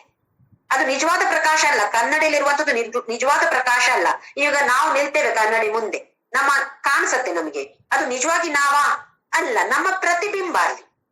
ಹಾಗೆಯೇ ಈ ಮೂಲ ಚೇತನದ, ಪುರುಷನಿಂದ ಮೂಲ ಚೇತನದ ಪ್ರತಿಬಿಂಬ ಮನಸ್ಸಿಗೆ ಬೀಳತ್ತೆ. ಮನಸ್ಸು ಇದರಿಂದ ಚೇತನವನ್ನ ಪಡೆದು ಆ ಚೇತನವನ್ನ ಈ ದೇಹಕ್ಕೆ ಕೊಡತ್ತೆ ಮನಸ್ಸು. ಪುರುಷನಿಂದ ಮನಸ್ಸಿಗೆ ಬಂದು ಮನಸ್ಸಿನಿಂದ ದೇಹಕ್ಕೆ ಬರುವಂತದ್ದು. ಇಲ್ಲದಿದ್ರೆ ಇದೆರಡು ಕೂಡ ಜಡವಾಗಿರುತ್ತೆ. ಇದಕ್ಕೆ ಹೆಸರು ನನ್ನ ಅಂಶ. ಒಂದು ಪಾರ್ಟ್ ಅಂತಲ್ಲ, ನನ್ನ ಒಂದು ಪಾರ್ಟ್ ನೀವು ಅಂತಲ್ಲ, ನನ್ನ ಪ್ರತಿಬಿಂಬ ನೀವು ಹೇಳಿದ್ರೆ ಈ ಜೀವಲೋಕ ನನ್ನ ಪ್ರತಿಬಿಂಬ. ಆಮೇಲೆ ಮನಃಷ್ಠಾನಿ ಇಂದ್ರಿಯಾಣಿ ಪ್ರಕೃತಿ ಸ್ಥಾನಿ ಕರ್ಷತಿ. ಇಂದ್ರಿಯಾಣಿ ಇಲ್ಲಿ ಏನ್ ಮಾಡತ್ತೆ ಅಂತ ಹೇಳಿದ್ರೆ, ಇಂದ್ರಿಯಾಣಿ ಎಲ್ಲ ಇಂದ್ರಿಯಗಳು, ನಮ್ಮ ಜ್ಞಾನೇಂದ್ರಿಯಗಳು ಮುಖ್ಯವಾಗಿ, ಷಷ್ಠ ಆರನೆಯದಾಗಿ ಮನಸ್ಸು, ಇದೆಲ್ಲವನ್ನು ಪ್ರಕೃತಿ ಸ್ಥಾನಿಕರ್ಷತಿ. ಈ ಪ್ರಕೃತಿ ಅಂತ ಹೇಳಿದ್ರೆ ಇಲ್ಲಿ ದೇಹ. ಈ ದೇಹದಲ್ಲಿ ಇಂದ್ರಿಯಗಳನ್ನು ಮನಸ್ಸನ್ನ ಎಳ್ಕೊಳ್ತೇನೆ ನಾನು. ಹೇಗೆ? ಈ ಪ್ರತಿಬಿಂಬದ ಮೂಲಕ ಎಲ್ಲವನ್ನು ನಾನು ಎಳ್ಕೊಳ್ತೇನೆ ಈ ದೇಹದಲ್ಲಿ. ಕರ್ಷತಿ ಅಂತ ಹೇಳಿದ್ರೆ ಆಕರ್ಷಿಸುವಂಥದ್ದು ಅಥವಾ ಎಳೆದುಕೊಳ್ಳುವಂಥದ್ದು. ಈಗ ದೇಹದಲ್ಲಿ ಇದೆಲ್ಲ ಬಂತು ಅಂತ ಹೇಳಿದ್ರೆ ಹೇಗೆ ಜನ್ಮ ಆಯ್ತು ಅಂತ ಭಗವಂತ ಹೇಳ್ತಿದ್ದಾನೆ ಇಲ್ಲಿ. ಈ ಇಂದ್ರಿಯಗಳು, ಮನಸ್ಸು ಎಲ್ಲವನ್ನ ಈ ದೇಹಕ್ಕೆ ಕರ್ಷತಿ, ಆಕರ್ಷಣೆ ಮಾಡ್ತಾ ಇದೆ. ಇದರಲ್ಲಿ ನಾವು ಮತ್ತೆ ಸ್ಥೂಲ ಶರೀರ, ಸೂಕ್ಷ್ಮ ಶರೀರದ ಬಗ್ಗೆ ಹಿಂದೆ ಒಂದು ಕ್ಲಾಸ್ನೇನೆ ನಾವು ತಿಳಿದುಕೊಂಡಿದ್ದೇವೆ. ಮತ್ತೆ ಅದರ ವಿಚಾರ ಇಲ್ಲಿ ಬರ್ತಾ ಇದೆ. ಹೇಗೆ ಒಂದು ಬಲ್ಬ್, ಇವಾಗ ನಾವು ನೋಡಿ ಎಲೆಕ್ಟ್ರಿಕ್ ಬಲ್ಬ್ ಇದೆ. ಬಲ್ಬ್ ಒಂದು ಶೇಪ್ ಅಲ್ಲಿ ಏನೋ ಇರುತ್ತೆ. ಈಗ ಉರುಟಾಗಿರ್ಬೋದು, ಇಲ್ಲ ಗುಂಡಾಗಿರ್ಬೋದು, ಇಲ್ಲ ಉದ್ದವಾಗಿರ್ಬೋದು. ಟ್ಯೂಬ್ ಲೈಟ್ ಎಲ್ಲ ಉದ್ದವಾಗಿದೆ. ನಾವು ಈ ಉರುಟಾಗಿರುವ ಇದನ್ನ ಒಂದ್ಸಲ ನೋಡೋಣ. ಹೊರಗಡೆ ಉರುಟಾದ ಗ್ಲಾಸ್, ಅದಕ್ಕೆ ಮೈ ಇರತ್ತೆ. ಒಳಗಡೆ ಏನಿರತ್ತೆ? ಒಂದು ತಂತಿ ಇರತ್ತೆ. ಅದರಲ್ಲಿ ಫಿಲಮೆಂಟ್ ಅಂತ ಹೇಳ್ತೀವಿ. ಗಮನಿಸಿದ್ರೆ ಗೊತ್ತಾಗತ್ತೆ. ಅದರ ಒಳಗಡೆ ಒಂದು ಫಿಲಮೆಂಟ್ ಅಥವಾ ತಂತಿ ಇರತ್ತೆ. ನಾವು ಸ್ವಿಚ್ ಹಾಕಿದಾಗ ಈ ವಿದ್ಯುತ್ ಶಕ್ತಿ ಅದರಲ್ಲಿ ಪ್ರವಹಿಸುತ್ತೆ. ಆಗ ಈ ಫಿಲಮೆಂಟ್ ಏನಾಗತ್ತೆ, ತಂತಿ ಏನಾಗತ್ತೆ, ಅದು ಬೆಳಕನ್ನ ಕೊಡತ್ತೆ. ನಮಗೆ ಕಾಣುವಾಗ ಈ ಹೊರಮೈ ಇದೆಯಲ್ಲ, ಇದು ಬೆಳಕನ್ನ ಕೊಟ್ಟ ಹಾಗೆ ನಮ್ಗೆ ಕಾಣಿಸುತ್ತೆ. ನಿಜವಾಗಿ ಬೆಳಕನ್ನ ಕೊಡೋದು ಯಾವುದು? ಆ ತಂತಿ. ನಮಗೆ ಕಾಣುವಾಗ ಹೊರಗಿನ ಈ ಬಲ್ಬ್ ಇದೆಯಲ್ಲ, ಇದು ನಮ್ಗೆ ಪ್ರಕಾಶವನ್ನ ಕೊಟ್ಟ ಹಾಗೆ ಕಾಣಿಸುತ್ತೆ. ಹಾಗೆ ನಮ್ಮ ಈ ಶರೀರವೂ ಕೂಡ, ಶರೀರ ಅಂತ ಹೇಳುದು ಆ ಬಲ್ಬಿನ ಹೊರಮೈ ಅಂತ ಅನ್ಕೊಳ್ಳಿ. ನಮ್ಮ ಈ ಸ್ಥೂಲ ಶರೀರ ಹೊರಗಿನ ಬಲ್ಬಿನ ಹೊರಗಿನ ಮೈ. ನಮ್ಮ ಸೂಕ್ಷ್ಮ ಶರೀರ ಅಂತ ಹೇಳುದು ಅದರಲ್ಲಿ ಒಳಗಡೆ ಇರುವಂತಹ ತಂತಿ, ಫಿಲಮೆಂಟ್. ವಿದ್ಯುತ್ ಶಕ್ತಿ ಈಗ ಈ ಚೇತನ ಹರಿದಾಗ ನಿಜವಾಗಿ ಕೆಲಸ ಮಾಡೋದು ಯಾವುದು? ಆ ತಂತಿ ಕೆಲಸ ಮಾಡ್ತಾ ಇರೋದು. ಹೊರಮೈ ಏನ್ ಮಾಡುತ್ತೆ? ಅದು ಸುಮ್ಮನೆ ಇದೆ ಅಷ್ಟೇ. ಹಾಗೆ ನಮ್ಮ ಸ್ಥೂಲ ಶರೀರ ಸುಮ್ಮನೆ ಇದೆ. ಕೆಲಸ ಮಾಡೋದು ಯಾವುದು? ಸೂಕ್ಷ್ಮ ಶರೀರ ಕೆಲಸ ಮಾಡೋದು. ಈ ಚೇತನವನ್ನ ತೆಗೆದುಕೊಂಡು ಕೆಲಸ ಮಾಡುವಂಥದ್ದು ಸೂಕ್ಷ್ಮ ಶರೀರ. ಆದ್ರೆ ಇರೋದು ಎಲ್ಲಿ? ಸ್ಥೂಲ ಶರೀರದಲ್ಲಿ. ಹಾಗೆ ನಮ್ಗೆ ಯಾವುದಾದ್ರೂ ಒಂದು ವ್ಯಕ್ತಿ ಅಥವಾ ಜೀವಿ, ಈಗ ಜಡವಸ್ತುಗಳ ಬಗ್ಗೆ ಬೇಡ, ಜೀವಿಗಳ ಬಗ್ಗೆ ಆಲೋಚನೆ ಮಾಡೋಣ ನಾವು. ಯಾವುದಾದ್ರೂ ಒಂದು ಜೀವಿ ಕಂಡಾಗ, ಒಬ್ಬ ವ್ಯಕ್ತಿ ಕಂಡಾಗ, ಆ ವ್ಯಕ್ತಿ ಮಾತಾಡ್ತಾ ಇದ್ದಾನೆ, ನಡೀತಾ ಇದ್ದಾನೆ ಅಂತ ಹೇಳಿದ್ರೆ ತಕ್ಷಣ ಏನ್ ಅನ್ಕೊಳ್ಬೇಕು ನಾವು? ಓಹೋ, ಒಳಗಡೆ ಮನಸ್ಸಿದೆ, ಈ ದೇಹದ ಒಳಗಡೆ ಮನಸ್ಸಿದೆ. ಹೇಗ್ ಗೊತ್ತಾಯ್ತು ಮನಸ್ಸಿದೆ ಅಂತ ಹೇಳಿ? ಆ ಮನಸ್ಸು ಪ್ರತಿಬಿಂಬದಿಂದ ದೇಹ ಕೂಡ ಕೆಲಸ ಮಾಡ್ತಾ ಇದೆ. ಇದ್ರೆ ದೇಹ ಕೂಡ ಕೆಲಸ ಮಾಡೋದಿಲ್ಲ, ಆ ವ್ಯಕ್ತಿಯ ಮನಸ್ಸು ಕೂಡ ಕೆಲಸ ಮಾಡೋದಿಲ್ಲ, ಆ ಸೂಕ್ಷ್ಮ ಶರೀರ ಕೆಲಸ ಮಾಡೋದಿಲ್ಲ ಅಂತ ಆದ್ರೆ ಸತ್ತು ಹೋದಾಗೆ. ಏನು ಮರಣ ಅಂತ ಹೇಳಿದ್ರೆ ಸೂಕ್ಷ್ಮ ಶರೀರ ಸ್ಥೂಲ ಶರೀರ ಬೇರ್ಪಡಿಸೋದು. ಸೂಕ್ಷ್ಮ ಶರೀರ ಸ್ಥೂಲ ಶರೀರದಿಂದ ಬೇರ್ಪಡಿಕೆ ಆಗೋದೇ ಮರಣ. ಮತ್ತೆ ಎರಡು ಜೊತೆ ಕೂಡೋದೆ, ಸೂಕ್ಷ್ಮ ಶರೀರ ಇನ್ನೊಂದು ತರದ ಸ್ಥೂಲ ಶರೀರದ ಜೊತೆ ಕೂಡೋದೆ ಜನ್ಮ. ಸೂಕ್ಷ್ಮ ಶರೀರ ಸ್ಥೂಲ ಶರೀರ ಬೇರೆ ಬೇರೆ ಆಗೋದು ಅಂತ ಹೇಳಿದ್ರೆ ಮರಣ, ಮತ್ತೆ ಜೊತೆ ಆಗೋದು ಅಂತ ಹೇಳಿದ್ರೆ ಜನ್ಮ. ಹಾಗೆ ನಾವು ಈ ಬಲ್ಬಲ್ಲಿ ನೋಡಿ, ಈಗ ಆ ತಂತಿ ಅಥವಾ ಫಿಲಮೆಂಟ್ ಹಾಳಾಯ್ತು ಅಂತ ಅನ್ಕೊಳ್ಳಿ, ಕೆಲಸ ಮಾಡತ್ತಾ ಅದು? ಸ್ವಿಚ್ ಆನ್ ಮಾಡಿ, ಫಿಲಮೆಂಟ್ ಹಾಳಾಗಿದೆ ಅಂತ ಹೇಳಿದ್ರೆ ಮೇಲ್ಮೈ ಹಾಗಿರುತ್ತೆ, ಒಳಗಡೆ ಏನು ಕೆಲಸ ಆಗೋದಿಲ್ಲ, ನಮಗೆ ಯಾವ ಪ್ರಯೋಜನಕ್ಕೂ ಬರೋದಿಲ್ಲ, ತೆಗೆದು ಬಿಸಾಕ್ಬಿಡ್ತೀವಿ. ಹಾಗೆ ಸೂಕ್ಷ್ಮ ಶರೀರ ಕೆಲಸ ಮಾಡ್ತಾ ಇಲ್ಲ ಅಂತ ಆದ್ರೆ ಸ್ಥೂಲ ಶರೀರ ಯಾವ ಪ್ರಯೋಜನಕ್ಕೂ ಇಲ್ಲ. ಯಾಕೆ? ಆ ಮನಸ್ಸು ಎಲ್ಲಿದೆ? ಸೂಕ್ಷ್ಮ ಶರೀರದಲ್ಲಿದೆ.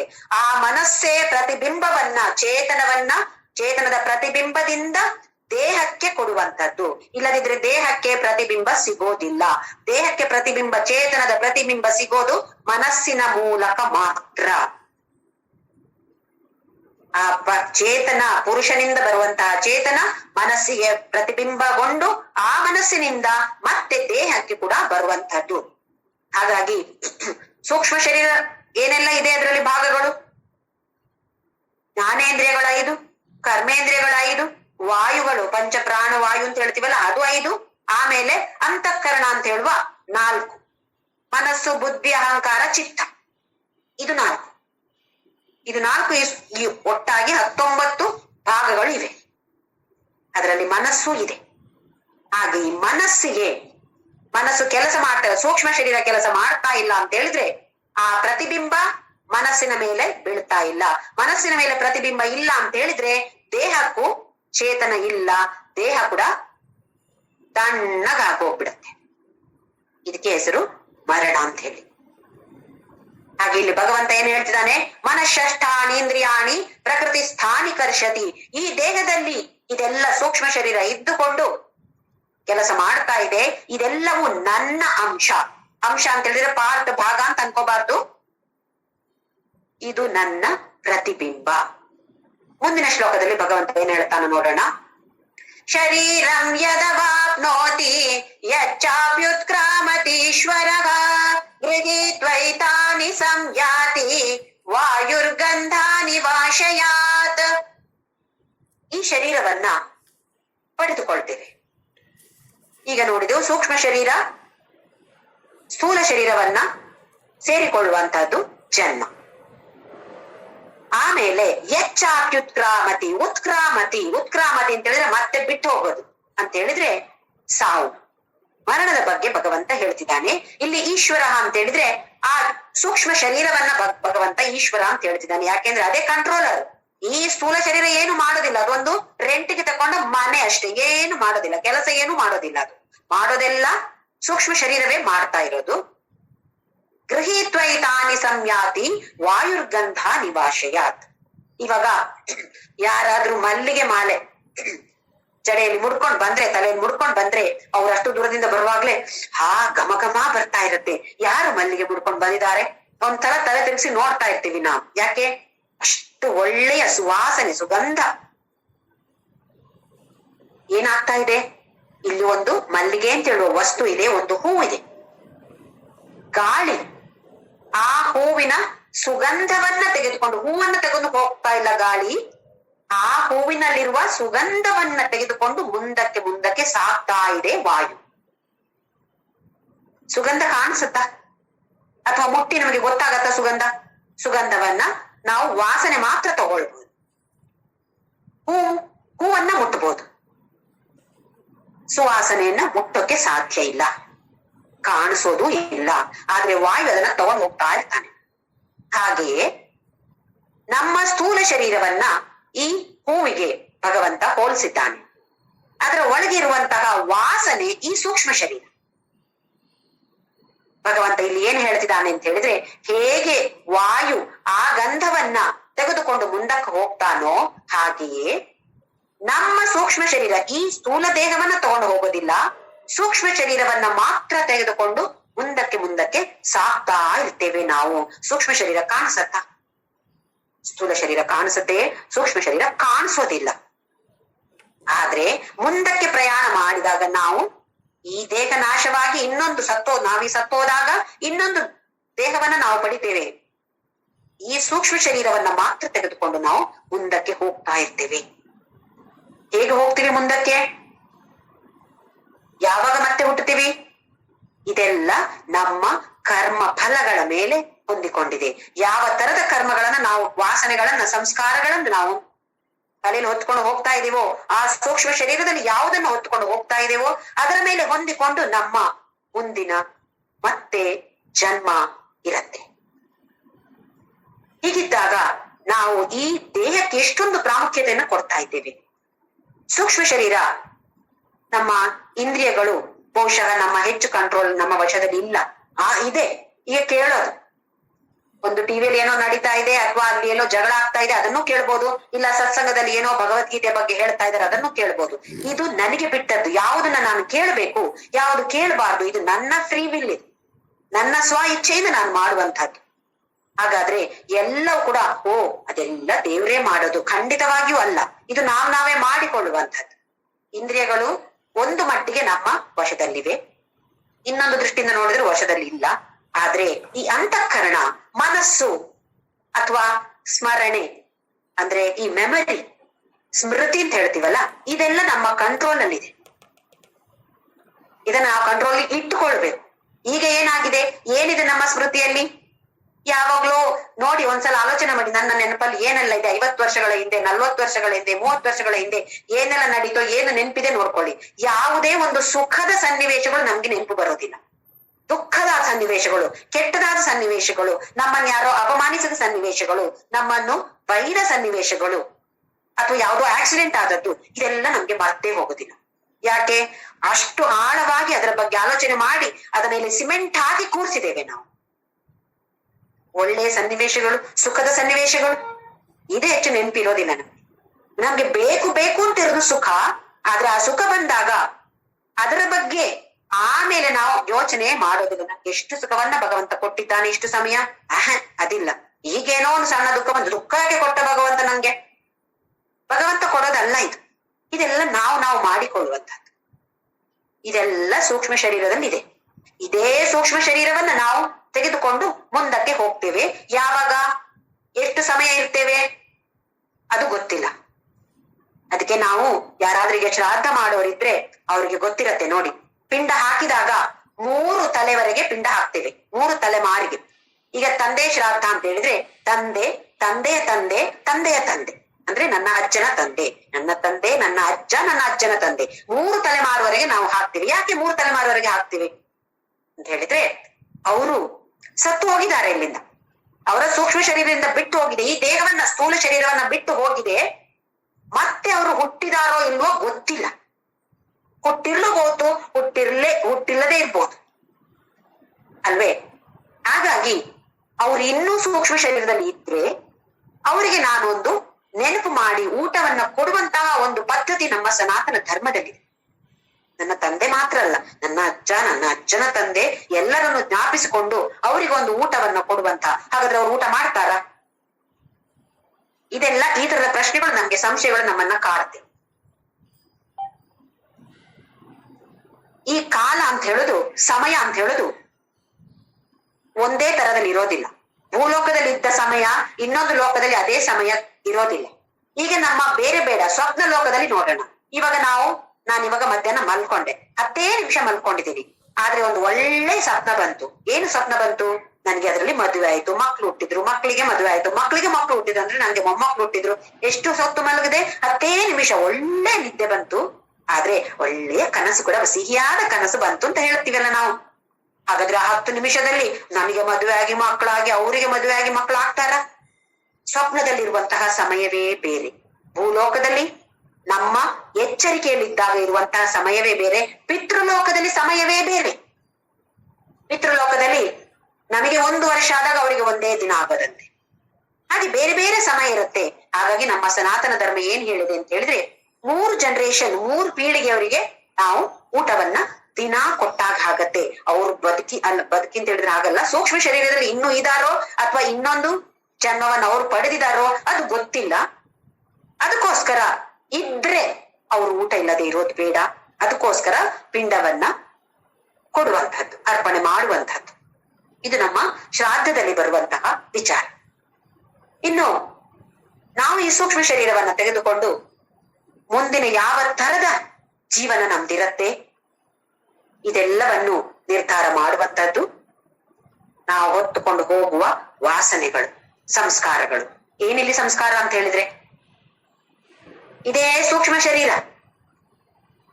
ನಾವು ಯಾವ ಸೂಕ್ಷ್ಮ ಶರೀರವನ್ನು ಹೊತ್ತುಕೊಂಡು ಈ ಸ್ಥೂಲ ಶರೀರವನ್ನ ಬಿಟ್ಟು ಹೋದಾಗ ಸೂಕ್ಷ್ಮ ಶರೀರದಲ್ಲಿ ಏನಿತ್ತೋ ಅದೇ ಸೂಕ್ಷ್ಮ ಶರೀರ ಇನ್ನೊಂದು ದೇಹಕ್ಕೆ ಹೋಗುತ್ತೆ. ಅದೇ ಸೂಕ್ಷ್ಮ ಶರೀರ, ಅದೇ ಮನಸ್ಸು, ಅದೇ ಸ್ಮೃತಿ, ಏನು ವ್ಯತ್ಯಾಸ ಆಗೋದಿಲ್ಲ. ಇನ್ನೊಂದು ದೇಹದಲ್ಲಿ ಹುಟ್ಟಿದಾಗ ಆ ಸ್ಮೃತಿ ಇದೆಲ್ಲ ಅದು ಮರೆತು ಹೋಗತ್ತೆ. ಹೊಟ್ಟೆಯಲ್ಲಿ ಮನುಷ್ಯರಾಗಿ ಹುಟ್ಟಿದ್ರೆ 9 ತಿಂಗಳು ತಾಯಿಯ ಹೊಟ್ಟೆಯಲ್ಲಿ ಇದ್ದಷ್ಟು ಅದು ನೆನ್ಪಿರತ್ತಂತೆ. ಓಹೋ, ನಾನು ಈ ಹಿಂದಿನ ಜನ್ಮದಲ್ಲಿ ಹೇಗೆಲ್ಲ ಕೆಟ್ಟ ಕೆಲಸ ಮಾಡಿದೆ, ಇಲ್ಲ ಭಗವಂತ ನಾನು ಈ ಕೆಲಸ ಮಾಡೋದಿಲ್ಲ, ಈ ಜನ್ಮದಲ್ಲಿ ಒಳ್ಳೆ ಕೆಲಸ ಮಾಡ್ತೇನೆ ನಾನು ಅಂತ ಹೇಳ್ತಾನೇ ಇರತ್ತಂತೆ ಗರ್ಭದಲ್ಲಿರುವ ಶಿಶು. ಹುಟ್ಟಿದ ತಕ್ಷಣ ಎಲ್ಲ ಮರ್ತೋಯ್ತು. ಇವಾಗ ನಮ್ಗೇನ್ ನೆನ್ಪಿದೆ ಹೇಳಿ? ಯಾವುದು ನೆನಪಿಲ್ಲ. ಆದ್ರೆ 6ನೇ ಅಧ್ಯಾಯದಲ್ಲಿ ಭಗವಂತ ಹೇಳಿದ್ದಾನೆ, ನೈ ಕಲ್ಯಾಣ ಕೃತ್ ಕಶ್ಚಿತ್ ದುರ್ಗತಿಂ ತಾತ ಗಚ್ಚತಿ ಅಂತೇಳಿ. ಕಲ್ಯಾಣಕರವಾದ ಕೆಲಸ, ಸಮಾಜಕ್ಕೆ ಬೇಕಾಗಿ ಒಳ್ಳೆಯದಾಗಿರುವಂತಹ ಕೆಲಸ ಮಾಡಿದ್ರೆ ಖಂಡಿತವಾಗಿಯೂ ಅಂತ ವ್ಯಕ್ತಿಗೆ ದುರ್ಗತಿ ಖಂಡಿತವಾಗಿಯೂ ಇಲ್ವಾ ಅಂತ ಹೇಳಿ ಭಗವಂತ ನಮ್ಗೆ ಹೇಳಿದ್ದಾನೆ, ತಿಳಿಸಿಕೊಟ್ಟಿದ್ದಾನೆ. ಹಾಗಾಗಿ ನಾವು ಕಲ್ಯಾಣಮಯವಾದ ಕಾರ್ಯಗಳನ್ನ ಮಾಡ್ತಾನೆ ಇದ್ರೆ ಖಂಡಿತವಾಗಿಯೂ ನೀಚ ಲೋಕಕ್ಕೆ ಹೋಗೋದಿಲ್ಲ. ಇಲ್ದಿದ್ರೆ ಏನು ಗ್ಯಾರಂಟಿ ಇಲ್ಲ. ಓ, ನಾನಿವಾಗ ಮನುಷ್ಯನಾಗಿ ಹುಟ್ಟಿದ್ದೀನಿ, ಇನ್ನು ಮುಂದಿನ ಜನ್ಮದಲ್ಲಿ ಕೂಡ ಗ್ಯಾರಂಟಿ ನಾನು ಮನುಷ್ಯನೇ, ಅದಿಲ್ಲ.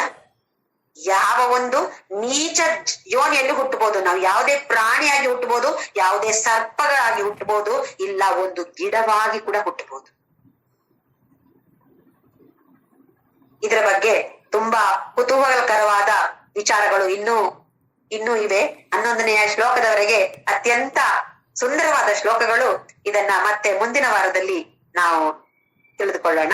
ಆದ್ರೆ ಇದೆಲ್ಲ ಈ ತರದ ಜ್ಞಾನ ಎಲ್ಲ ನಮ್ಗೆ ಬರ್ಬೇಕು ಅಂತ ಆದ್ರೆ ಇದರ ಜೊತೆ ನಾಮಸ್ಮರಣೆ ಅಂತೂ ಖಂಡಿತವಾಗಿಯೂ ಅಗತ್ಯ. ಯಾವಾಗೆಲ್ಲ ಸಮಯ ಸಿಗುತ್ತೋ ಅಡಿಗೆ ಮಾಡ್ತಾ ನಾಮಸ್ಮರಣೆ ಮಾಡ್ಬೋದು. ನಾಮಸ್ಮರಣೆಗೆ ಯಾವ ಕಂಡೀಷನ್ಸು ಇಲ್ಲ, ಸ್ನಾನ ಮಾಡ್ಬೇಕು ಅಂತ ಇಲ್ಲ, ನಿದ್ದೆಯಿಂದ ಎದ್ದ ತಕ್ಷಣ ಬ್ರಷ್ ಮಾಡ್ಬೇಕು ಅಂತೆಲ್ಲ, ತಕ್ಷಣ ಶುರು ಮಾಡ್ಬೋದು. ಮಲಕ್ಕೊಳ್ಳುವಷ್ಟು, ನಿದ್ದೆ ಬರುವಷ್ಟು ಹೊತ್ತು ನಾಮಸ್ಮರಣೆ ಮಾಡ್ಬೋದು. ಅಡಿಗೆ ಮಾಡುವಾಗ ನಾಮಸ್ಮರಣೆ ಮಾಡ್ಬೋದು, ಸ್ನಾನ ಮಾಡುವಾಗ ಮಾಡ್ಬೋದು, ಟಾಯ್ಲೆಟ್ ಇರುವಾಗ ಮಾಡ್ಬೋದು. ಯಾವ ನಿಯಮಗಳು ಇಲ್ಲ ನಾಮಸ್ಮರಣೆಗೆ.